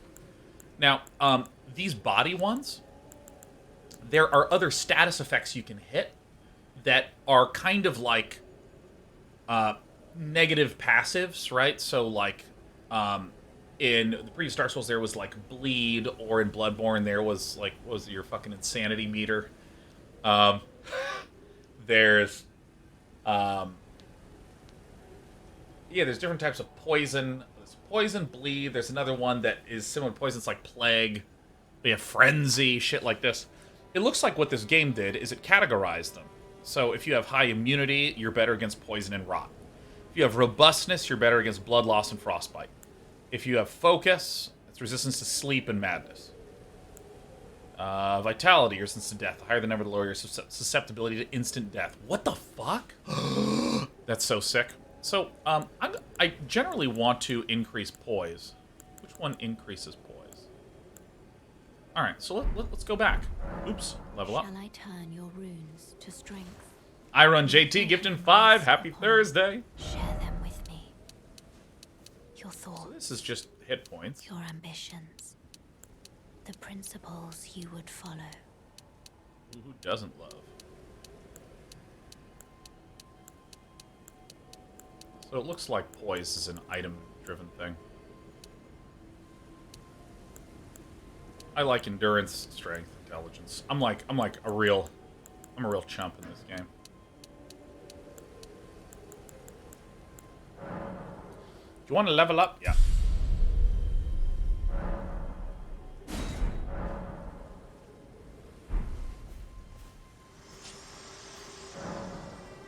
Horseback riding.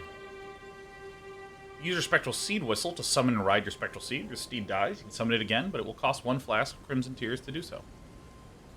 Dismount. Okay. Oh.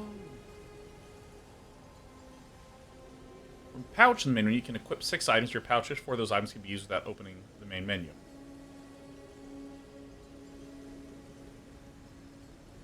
Okay.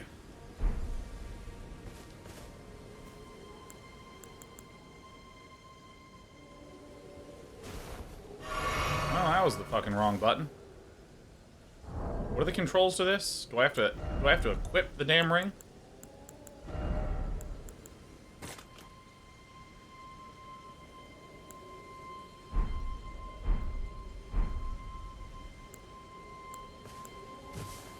How do I do this? How do I equip this in the top one? Oh my god. Wait, let's go to equipment. Oh, I see. It must be on this one, huh? So this is the top and this is the bottom.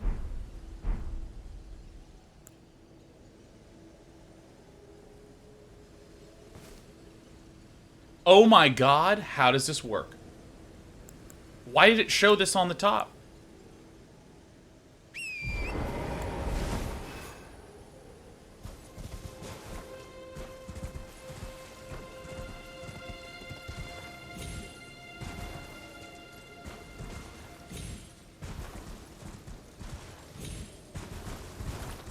Holy shit.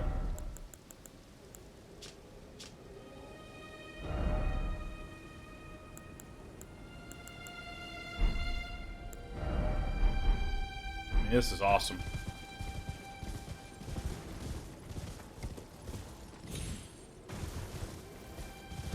Oh, I'm gonna try to get on top of stuff.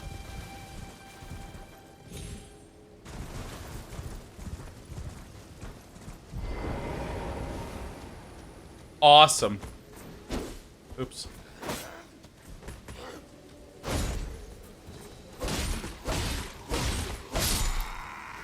I want to eliminate every single baddie here. Alright, we got a coat.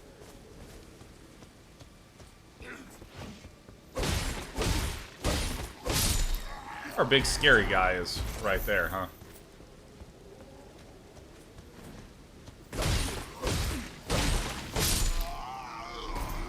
Alright. Try combat mounted. I like the ground combat. Do this for a moment. How he didn't see me, I will never know. But I have... Oh, shit.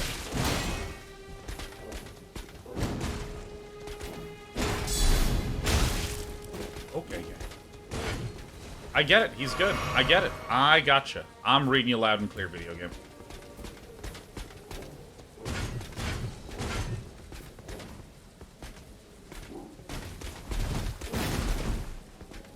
I need a dodge towards his left arm when he charges.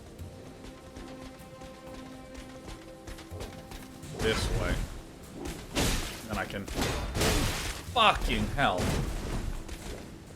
Alright, so I guess I was wrong about the second half of that evaluation. Come here.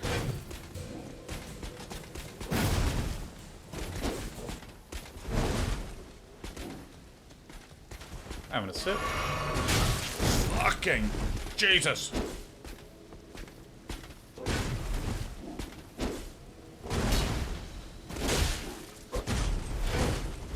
Holy shit. This game gives you a lot of stamina.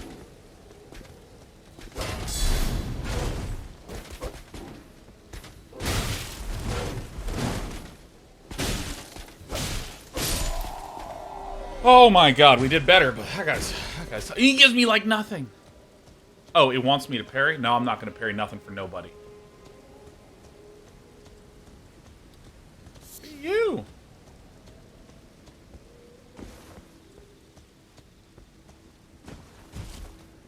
See, like, I have this horse, but I might just not get on the horse for a while.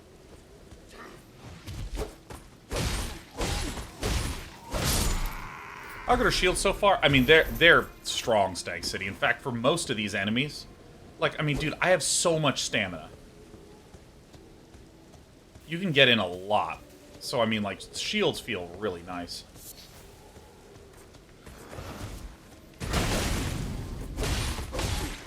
See, look at how little stamina is used. I mean, that's pretty incredible. Oh. Is there a performance model resolution mode? Yeah, there is.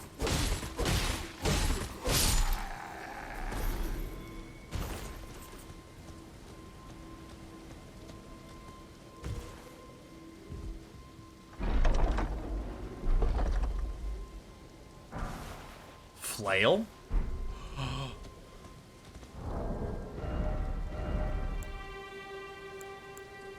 What are my requirements? Attributes, 18 dexterity for a flail? Get out of here. Oh yeah, for any of you that don't know, if you hit the start button, the game doesn't pause, so be watchful. Be watchful, be wary. Smoldering butterfly.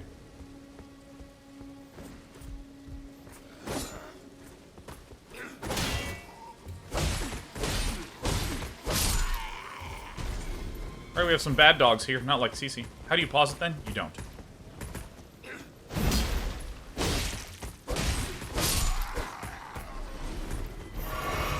Roll! Oh my god, what?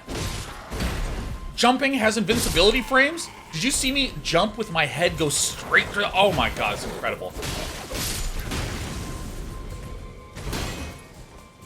It looks like my slash staggers a lot. It's really good.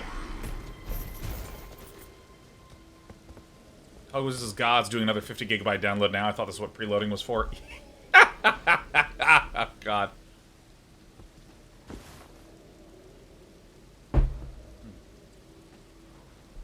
Yeah. Right now, says Darren's pretty good at this. Well, here's the thing. In reality, I mean, I'm not... Oh my god, that's so good. In reality, I'm not really that exceptional at the Souls games compared to other people. Compared to the amazing Happy Hob, who's probably going to do 100% no-hit run. Here's my light attack, here's strong attack. But the thing is that, like, I mean, I've just played so many of these games, and also, they make these enemies pretty easy. As much as I want to take credit for it. I'm going to check this out, and then I'm going to... No, actually, I'm going to go over here. So I think that this is one of the things that I think that the Souls games are really, really archetypically amazing at. So, again, I think the real triumph, the real victory, the real achievement, the amazingness about Dark Souls as a genre, the Souls-like, is, you know, the combination of things that are there that lean on each other to accentuate that feeling of overcoming and triumph. It's subtle, but it's really... God, what the fuck am I trying to say? If you said to me that, hey, there's a game where there's some combat, there's some crafting, and there's progression. There's a lot of different ways to compose those to create very, very different feels. I mean, even technically Factorio falls under that category. But I feel like when people talk about the Souls games, it's so easy to just go, oh, they're hard. They're really, really hard. But again, if you think of it as trying to accentuate the feeling of triumph, the difficulty, the overcoming of that is one part. But another one is that there's consistent reward and payoff for pursuing your curiosity, for you taking the charge and you taking the lead on things. And there are games where if you see something like this, the promise is that you're going to see, like, a chest with some stuff behind it. But the Dark Souls games consistently had little paths like this, have, like, really significant quantities of combat and experience on the other side. Holy shit, there's literally just a chest. Don't I look like a dumbass? That is fucking hilarious. That is just a chest. That's just a chest. Did you know? Did you know? How long of a fucking lead up did I have to that one? How much was I like, oh, you know, I'm pushing my glasses. So let me explain to you, like, what makes Dark Souls games not like the other girls. Like, it's just literally a fucking chest. Show me your fucking treasure. Oh, with a whetstone knife. Use Ashes of War to grant your armaments new skills at sites of grace. Sure. This is a YouTube clip. Jared Banks' expectation subversion is also part of what is a Souls game. Yeah, like, let me let me just keep building on the point before, because this is clearly not really an example of that. Dark Souls had plenty of times where, you know, you'd see a little path and it would just bring you to an item. We've talked about that. Oh, you see the lock before you see the key. We talked about that at the start of this game. Ooh, look, there's an item there and an item there. How do you get there? You find a little path. Oh my gosh, there's an item. Pew! But what these Souls games consistently does that I don't see a lot of other games do, except for maybe Hollow Knight, is when you see these little nooks, these little crannies, there's sometimes huge amounts of content down there. This happens to not be one of those. But, like, God, in Hollow Knight, there'd be like, man, what's up if I go to that platform? And then you'd, like, go to that platform, use an item to cross a thing, and then there would be 6 hours of content. Whetstone, I've used Ashes of War to grant affinities to your armaments. Sure.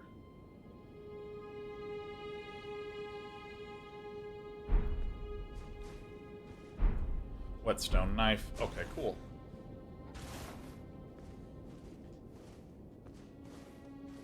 I think I'm figuring out how to do this. Do I go forward and...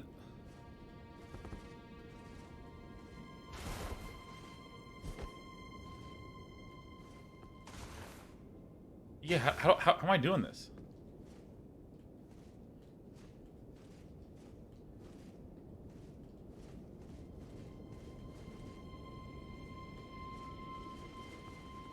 I can't figure out how to make that gesture occur. Where's how do I gesture?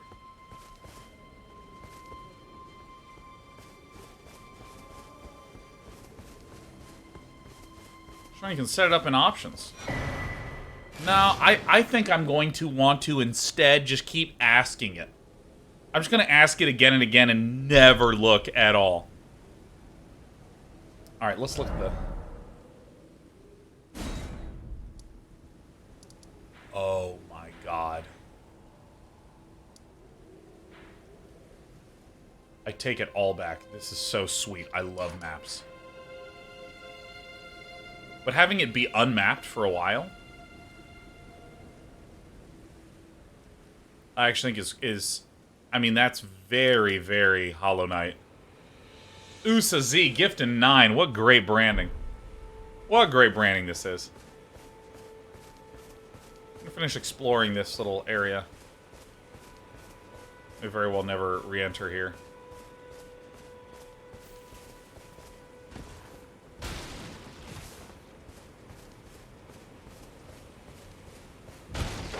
Pretty much got everything here that I care to, at least.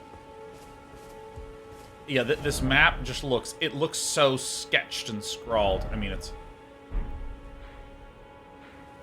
And I assume that there's just a lot more content here. A lot larger of a map.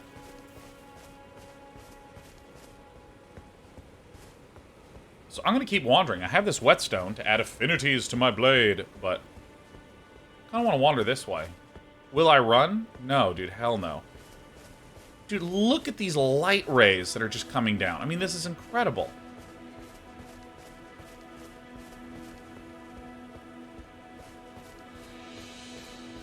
I'm not even going to run, man.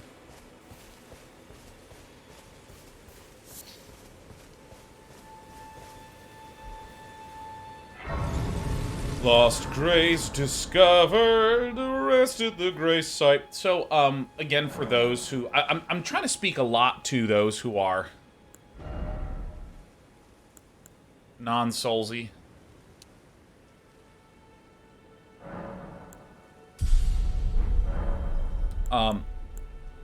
Ashes of War. Trying to speak to people who are non-soulsy because I know that there have been so many questions about it in my channel in the last 2 weeks, so I'm trying to address that as much as I can. In these kinds of games, when you get to the site of grace, that I will probably call a bonfire a lot, when you get to a bonfire, touching it activates it, and when you die, you return to there, sure, all this sort of thing. But when you actually sit and rest at it, like what I'm doing, that's when it respawns all the enemies. So a lot of times when you get to bonfires, players will activate it, touch it, but they will not actually sit at it as I'm doing right now. So, and that's the reason why. They just don't want all the enemies there. Ashes Warden, you can use this to grant skills and affinities to your armaments at sites of grace. An armament can only have one skill. Any skill it previously had will be lost, sure. By adding an affinity, you can alter an armament's attack affinity. Sure.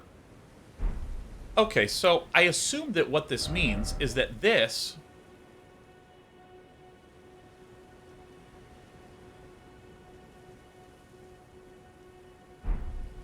So this is right now it...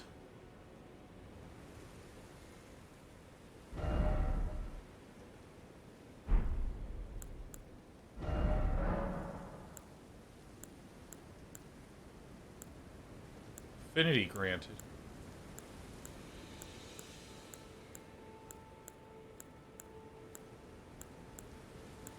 Let's do this.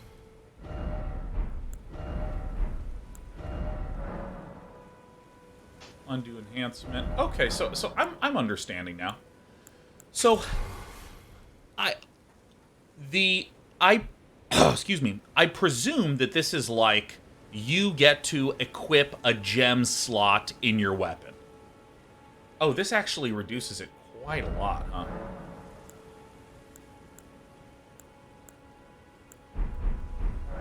Alright, so...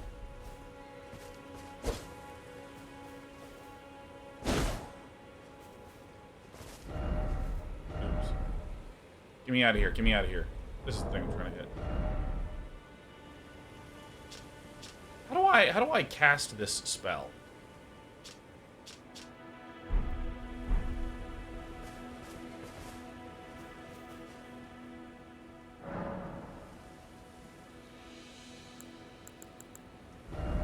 I believe it's a trigger. Oh, that's right. This is after you block. So this changed its attack power from 19... Or, excuse me, from 110 to 94.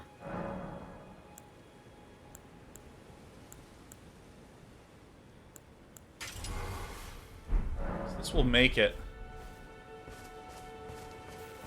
And I assume that, so... Given what I know about the Souls leveling system, if something is a quality sword, doesn't that mean that it scales better? Because you can upgrade your weapons in the game, make them deal more damage and stuff like this. This is where I want to go. No, get out of here. So if I do this button. Beautiful. Yeah, so it looks like that because I have a basic longsword, it's not really relevant how it's scaling right now. Oh, dude, these guys are fucking terrifying. I'm gonna try to take one on.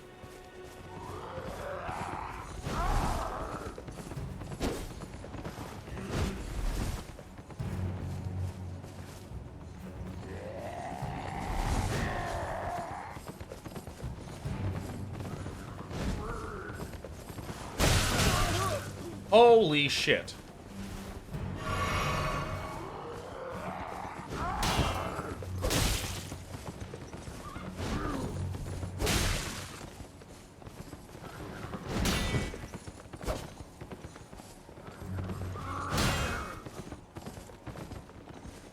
Looks like I can actually parry.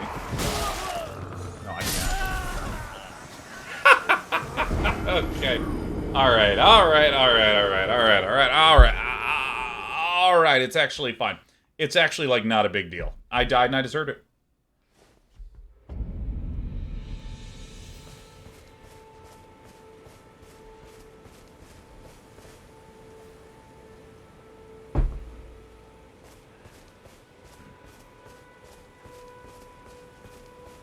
I think my longsword already has descaling.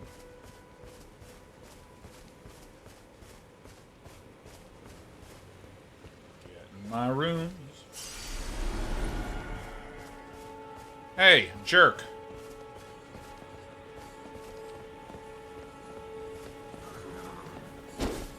Are you kidding me? Oh my. Poor reeds, poor reeds, poor reeds. Oh!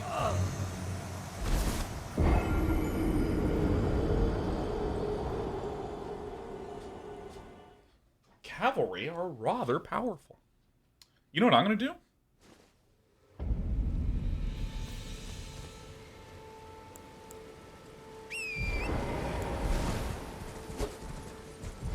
Oh, shit. Oh, fuck.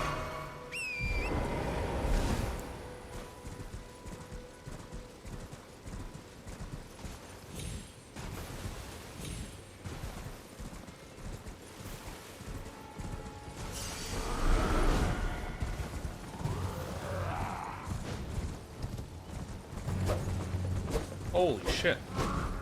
Oh, this is the dumbest thing ever.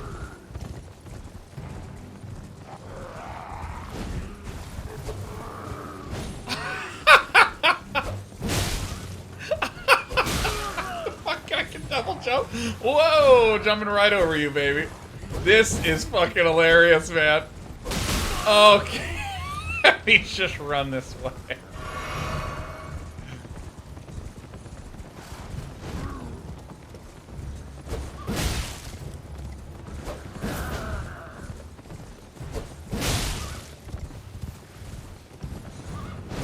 Come here.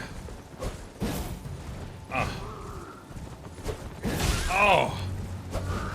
Oh, I'm so dizzy. Oh, fuck, man. Drink a potion. Dun, dun, dun, dun, dun, dun, dun. Oh, sick. Oh, don't scream at me.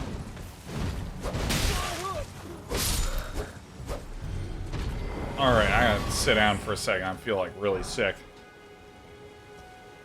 Alright.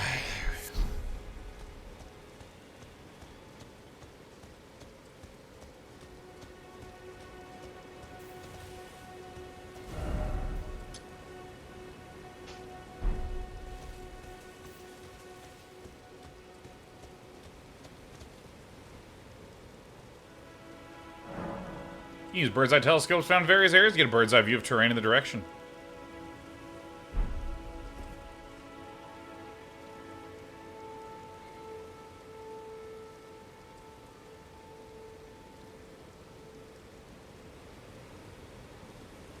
Jesus.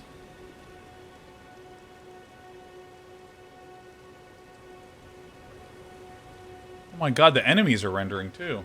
Holy shit.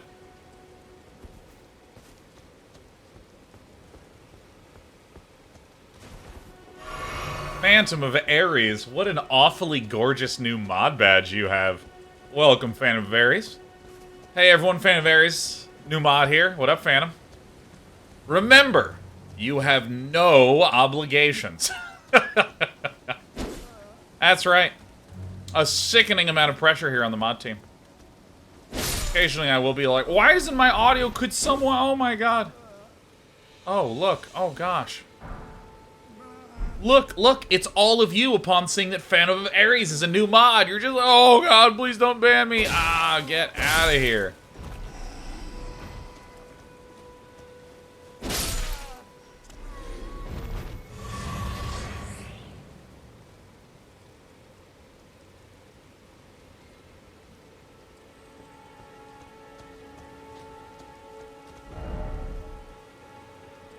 Well, we all know this is Miyazaki's favorite part. I'm gonna go... what happens if I go this way? I'm curious.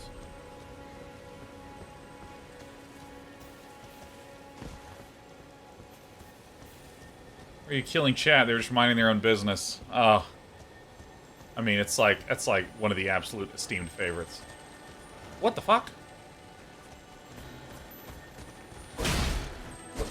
Oh shit, it's a dung beetle with money.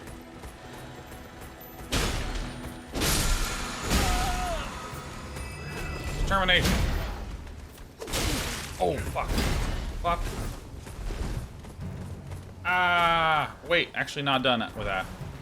Ah.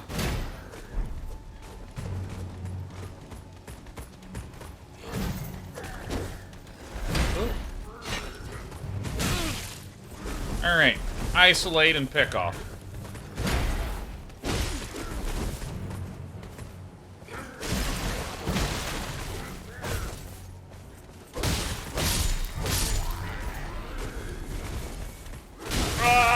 He's gotten me up. He's gotten me up. All right. Hey.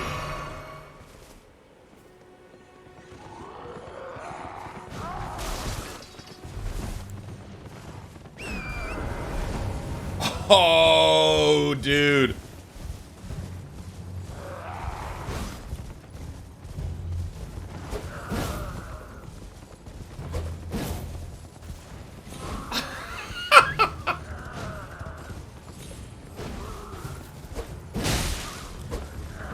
Oh, he's got me.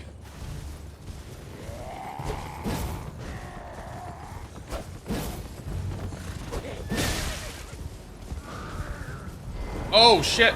Oh, my God. Get on the fucking horse. Oh, shit. Oh, my God. Double jump. Drink from the flask.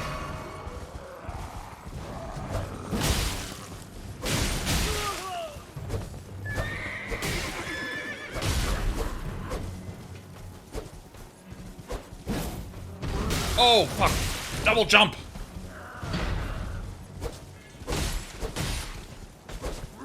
Fucking, I'm dizzy.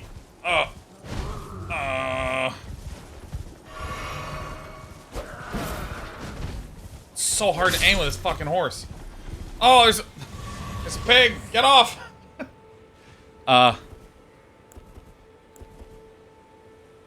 This is the button. Okay. Alright, so I'm actually gonna go over to here. To the Church of Ella. You killed his horse? I did, Showtime Tylers. I sure did. This way, Tarnished. May I have a word? No, I want to upgrade my sword. That's what I'm here for. Strength and armament.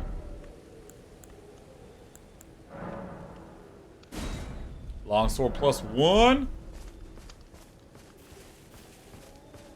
Tarnished, may I have a word? Yeah, what up? A pleasure to meet thee, Tarnished. Oh, it's a new person? Witch Renna. Hi, Rena. I'd heard tell of a Tarnished hurtling about atop a spectral steed, and upon looking into the matter, the talk, I surmise, is of thee. Thou art possessed of the power, no? To call forth a spectral steed named Torrent. Ah, as I had hoped, I was entrusted this for thee by Torrent's former master.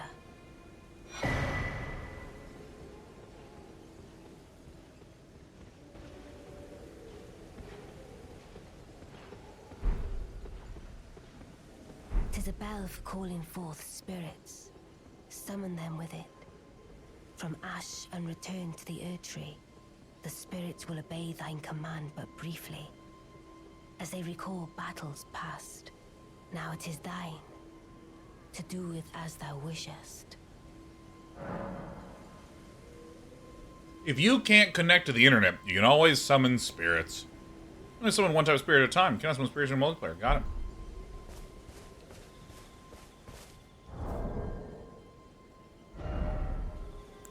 Okay. And how do I guess we do it at the grace hole over here. Forgive mine intrusion, Tan.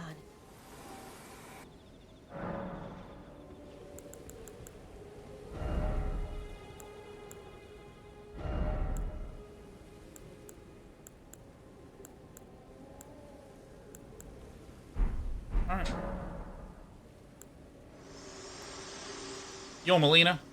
This tiny golden aura is the grace of the Earth Tree. This light once shone in the eyes of your tarnished brethren, but now it is all that guides you. Or so I hear. I don't know. So Don't I take hear. my word for it. You can see Ba-dum-dum. them, can't you? The rays of grace that guide you through your burden. I think we'll maybe try to level up. Turn your root. Let my hand share them with me. Your Runes needed. thoughts, your ambitions. Very many. Flasks are fine. I don't have any spells here.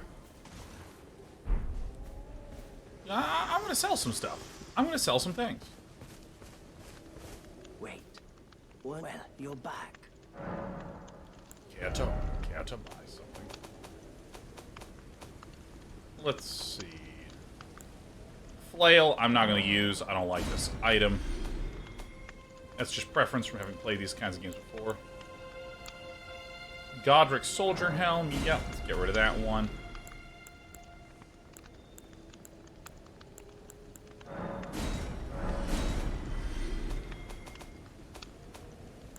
I'll eventually do boost fire damage negation. Goodbye for now. Bye-bye, okay. Alright, so let's just follow where the story wants us to go, right? I'm just gonna go this way. Gonna go this way. Dude, I love that the Elden Ring servers just came online for the public, because there were some issues going live right at 3, but they just went online, and like immediately viewership dropped like 300. I mean, I want to see that in a graph where it's just like a cliff.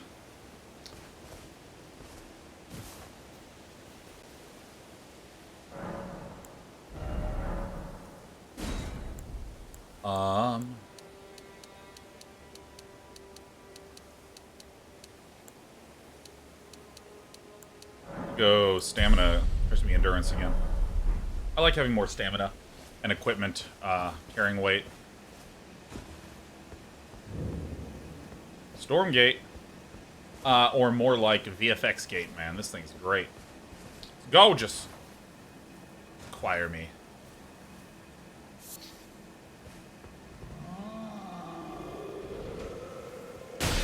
Holy shit.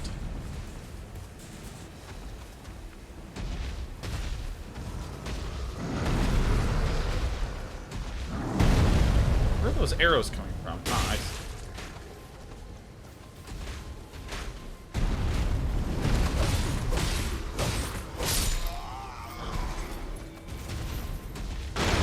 Oh shit.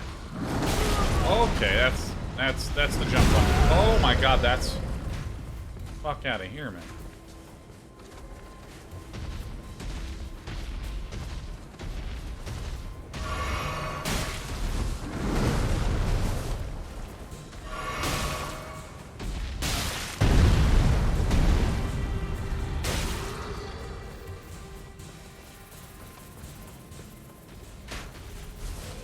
Get the fuck. Oh, Jesus Christ.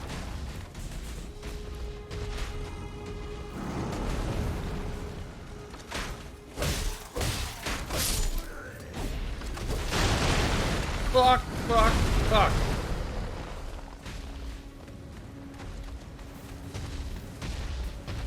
Alright, let's go this way.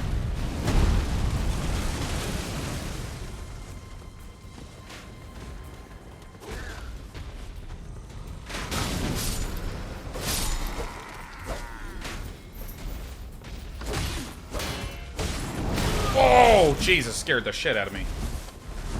Ah. how I was saying, there's been questions about how do you get that feeling of, like, a sequence that all Souls players get to experience when you're open world. Well, I think this is how you do it, right?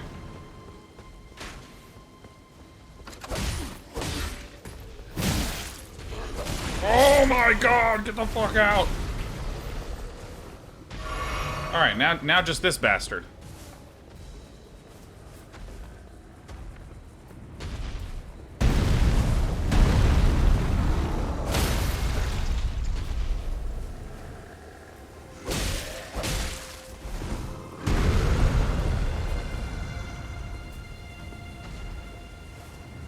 Well, he's holding his eyes up. He can't even handle how sick I am.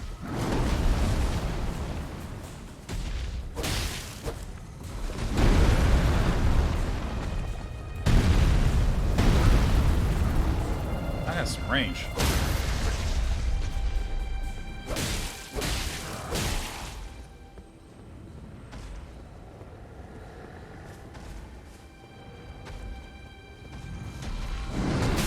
Oh, I rolled in time, you bastard game.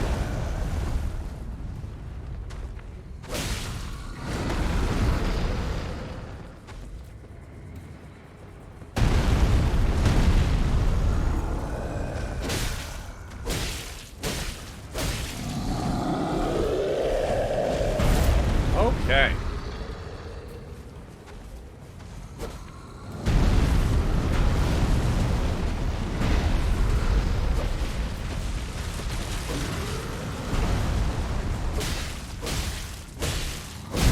Oh, we are fucking done.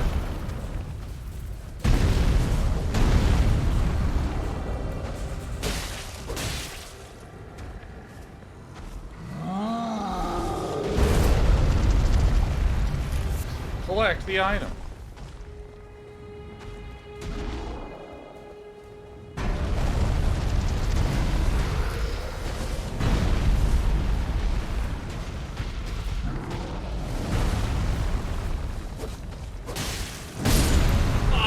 Man. Alright.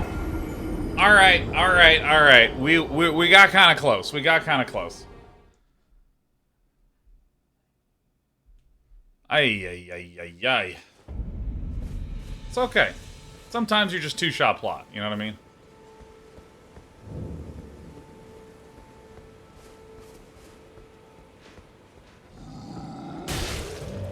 Oh, I see.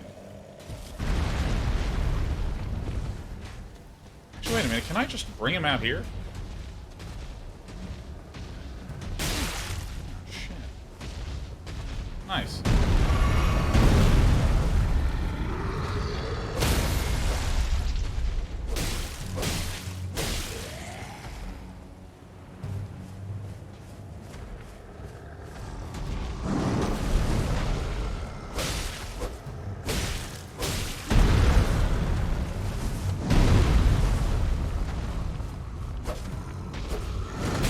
Oh, I thought I had enough time to roll. Oh.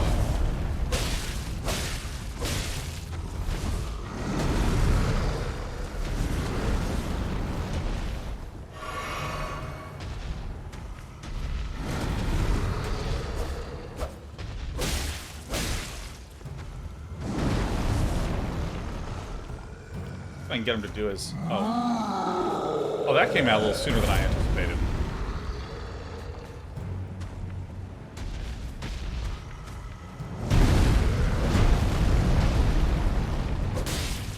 His little jiggling leg.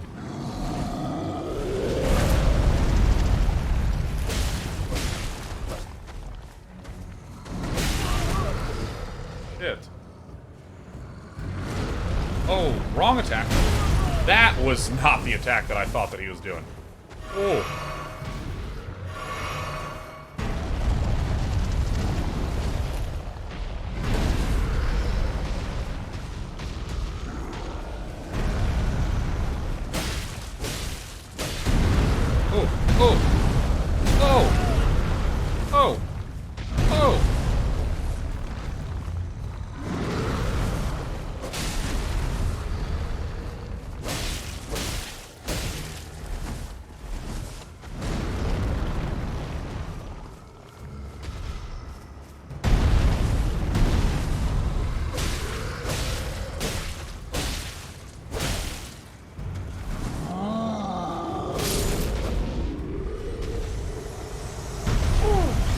Alright, nice. Yeah, come on. Come on, sweetie pie. Come here, darling.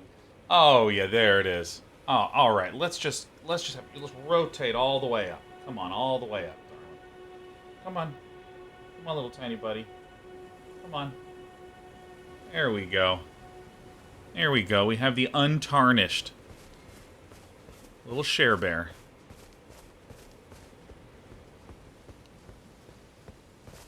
Now, I'm real curious if I, like...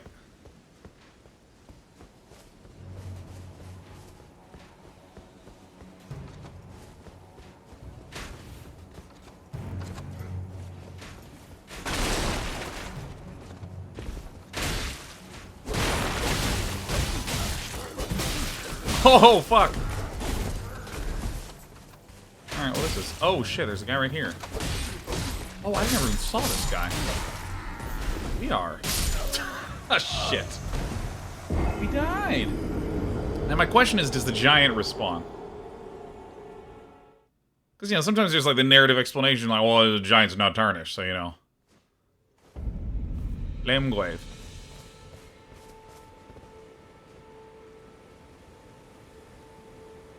Alright, goodbye, Cher. Alright.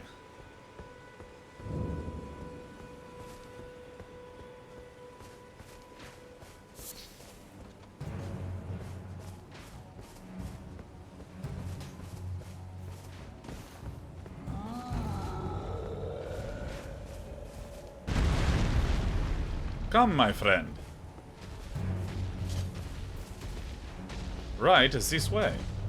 Oh my god, Ailey says, take my points to know your cat is adorable. Hi, Sean, have fun in Elden Ring. Thanks, Ailey V.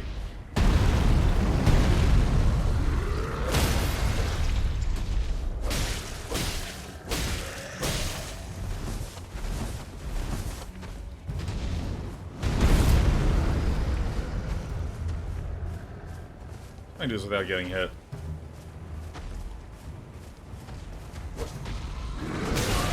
Ugh. The very next hit, the very next one hits me. Oh, fuck. You know what? You know what?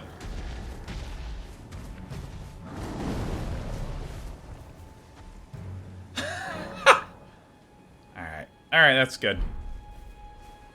Alright, and there we go.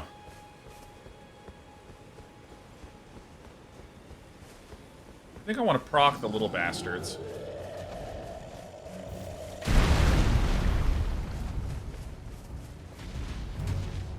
Should be 5 of them, huh?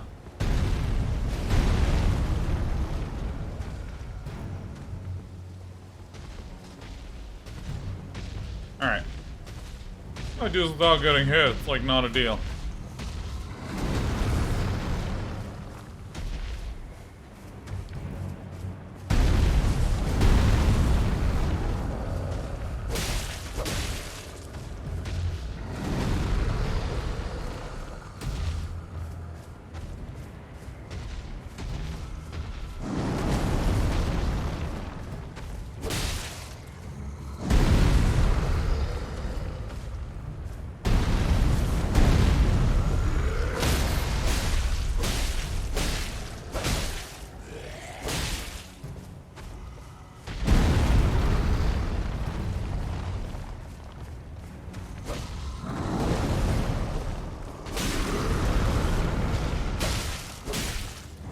Oh, I didn't hit the button at all. What I can get him to do is like... Oh, shit. I thought it was at half health he did that.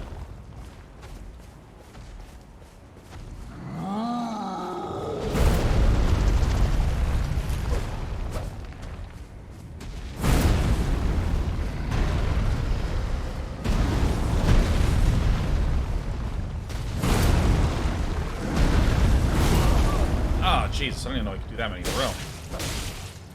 I think I do need to spend a few flasks on this guy. And also, like, over a long amount of time of playing Souls-like games, I have just found that I like not having lock-on more than I like having lock-on a lot of the time.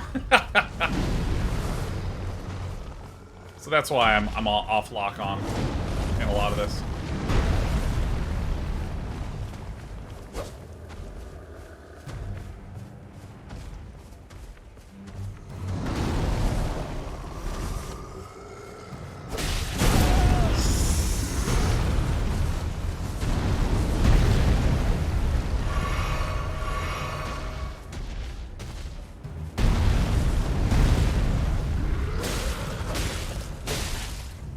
Right on the sack.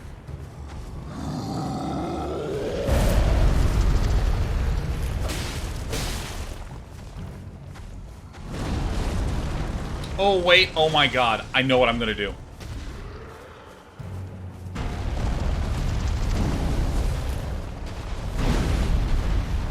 Watch this. Watch this.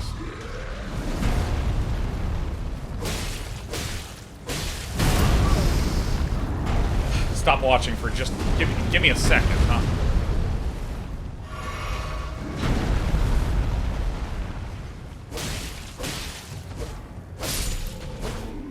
Okay, you want to see something? You want to see something? Come to me. Alright, watch this.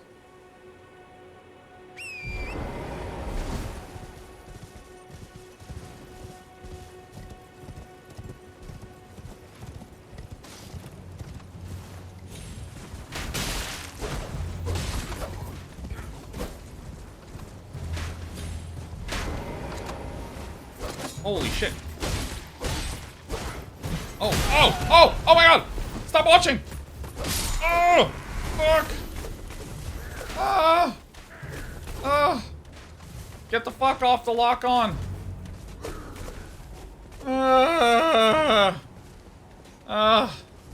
Evasive maneuvers.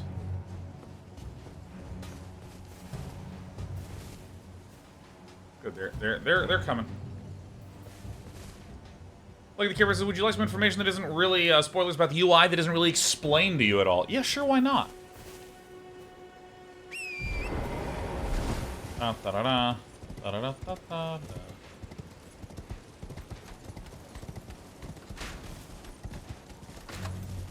Does everyone and their grandma have a fucking...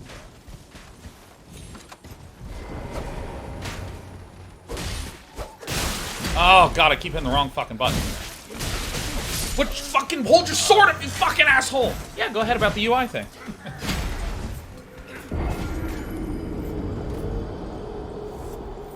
We found the first boss.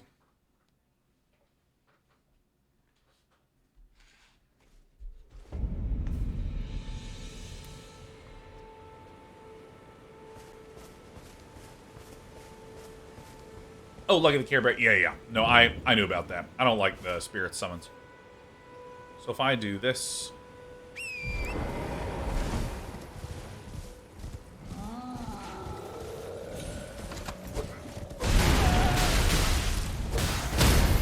Oh, get the fuck out of here, man.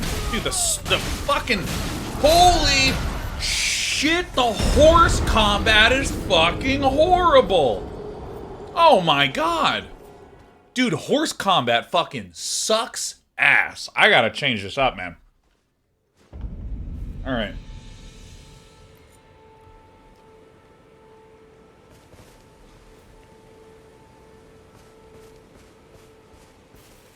No, I just need to use my shield against these guys.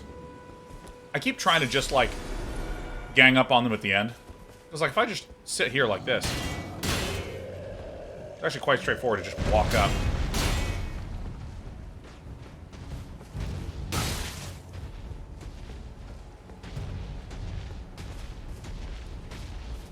It's actually not.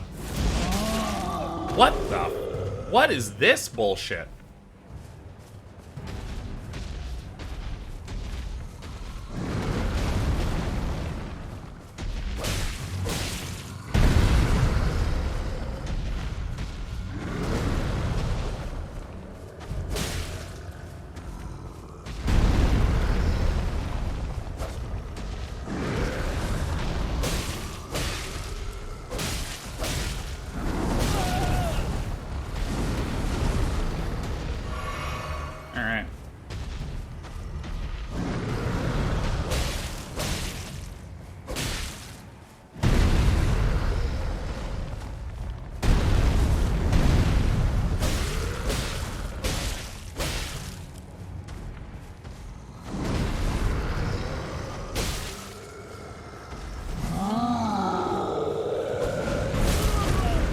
What even hit me, man?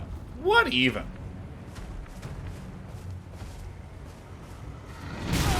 Oh!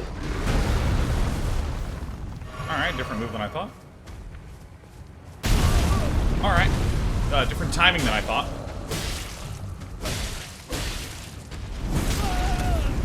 Oh! Oh! Oh, God, camera lock. Oh, God. Never again.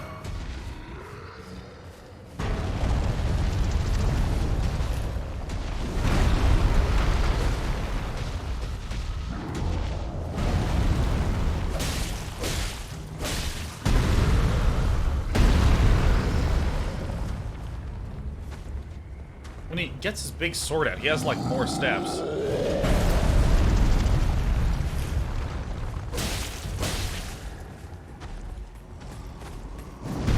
Oh, we did not. Where is this other fucking asshole?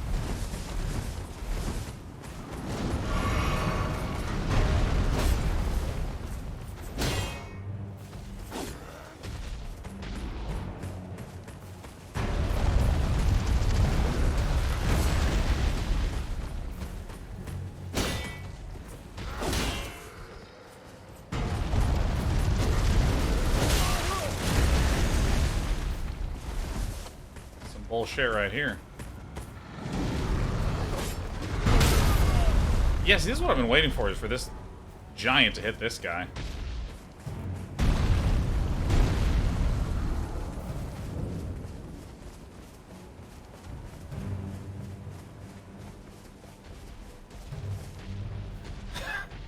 Ah, shit.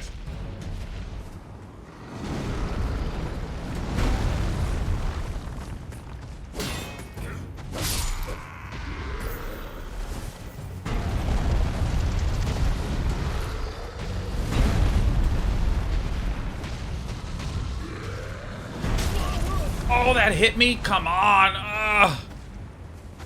I don't think this is the run, but we're gonna keep trying.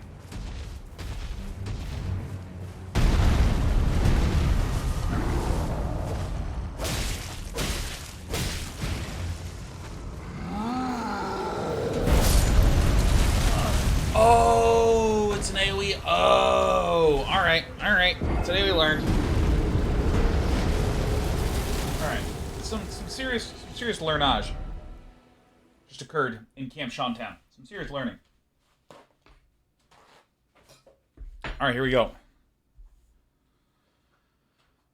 Steak of what? Yeah, let's do this one. What do you think that was? What's the steak of Marika? I wonder what it is.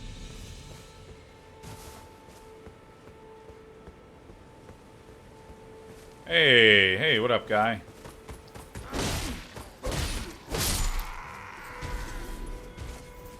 Alright. State of America's little gray statue. Oh, nice.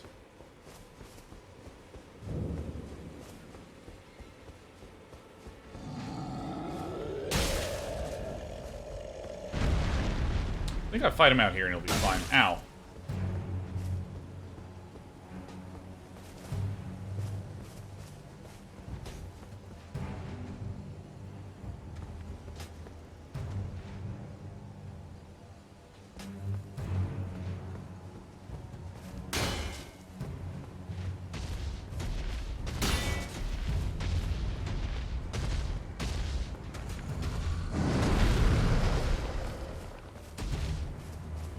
All right.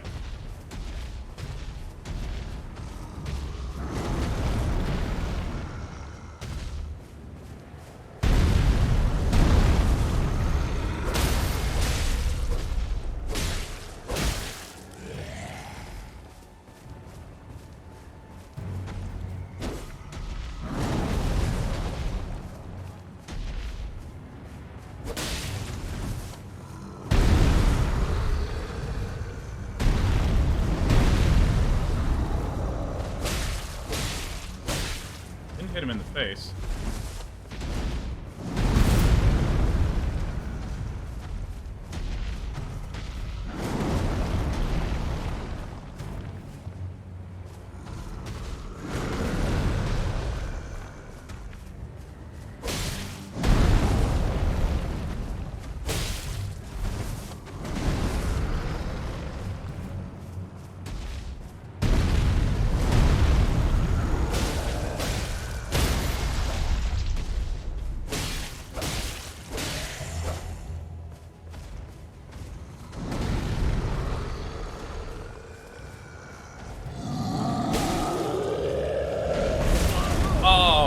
dodged it.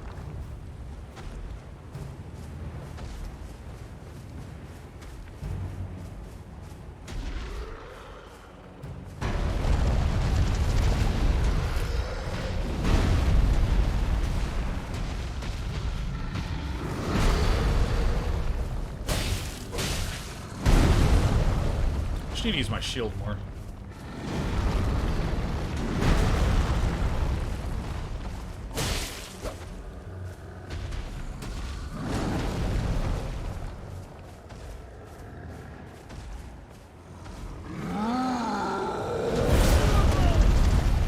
Alright. Maybe that's one that we should use the shield for.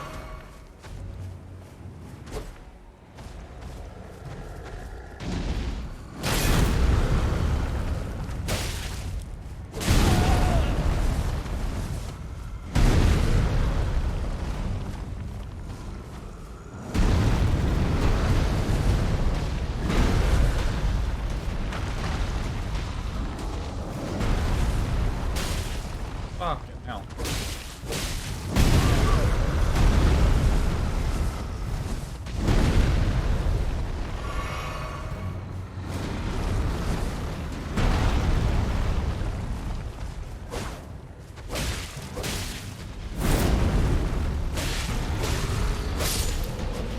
Oh my god, thank god. Okay.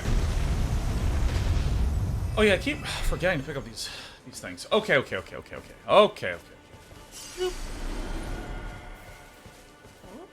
Ooh, little baby jumps. Little baby jumps. Alright.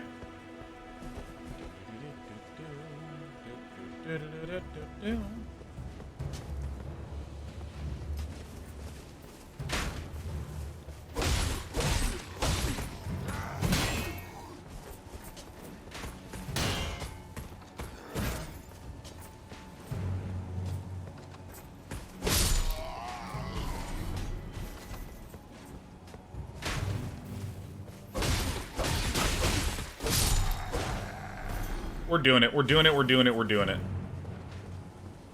Where's the little guys?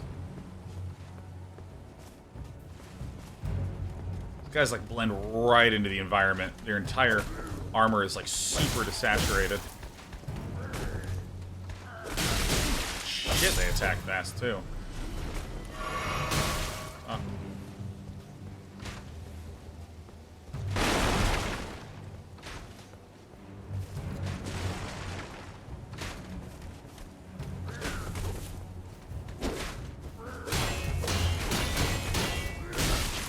Oh my god, that last attack. Oh my god.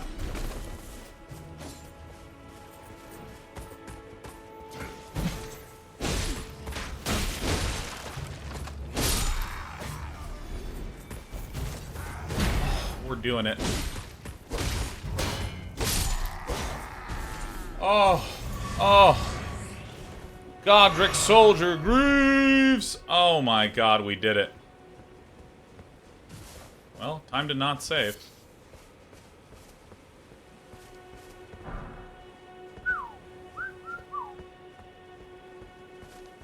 I bet you there's gonna be a bonfire right on the other side.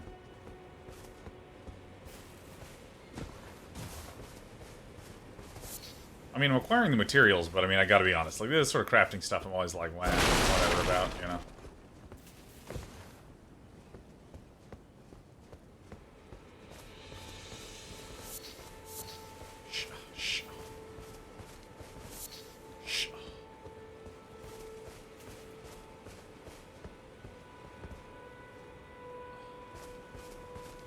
Oh, Keller, this wouldn't be funny if the cave was mirrored. 6 more guys and a giant. No, that would be terrible, and I would not enjoy it.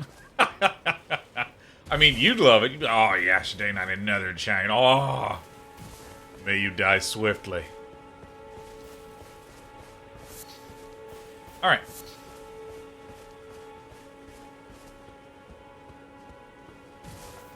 Okay, so Lord Sorn's straight sword. Oh shit! All right, what's?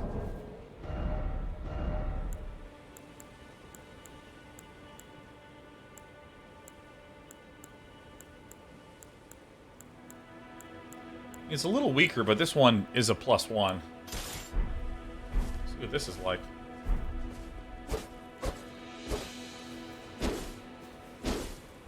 I mean, it looks like it has, like, virtually the same moveset.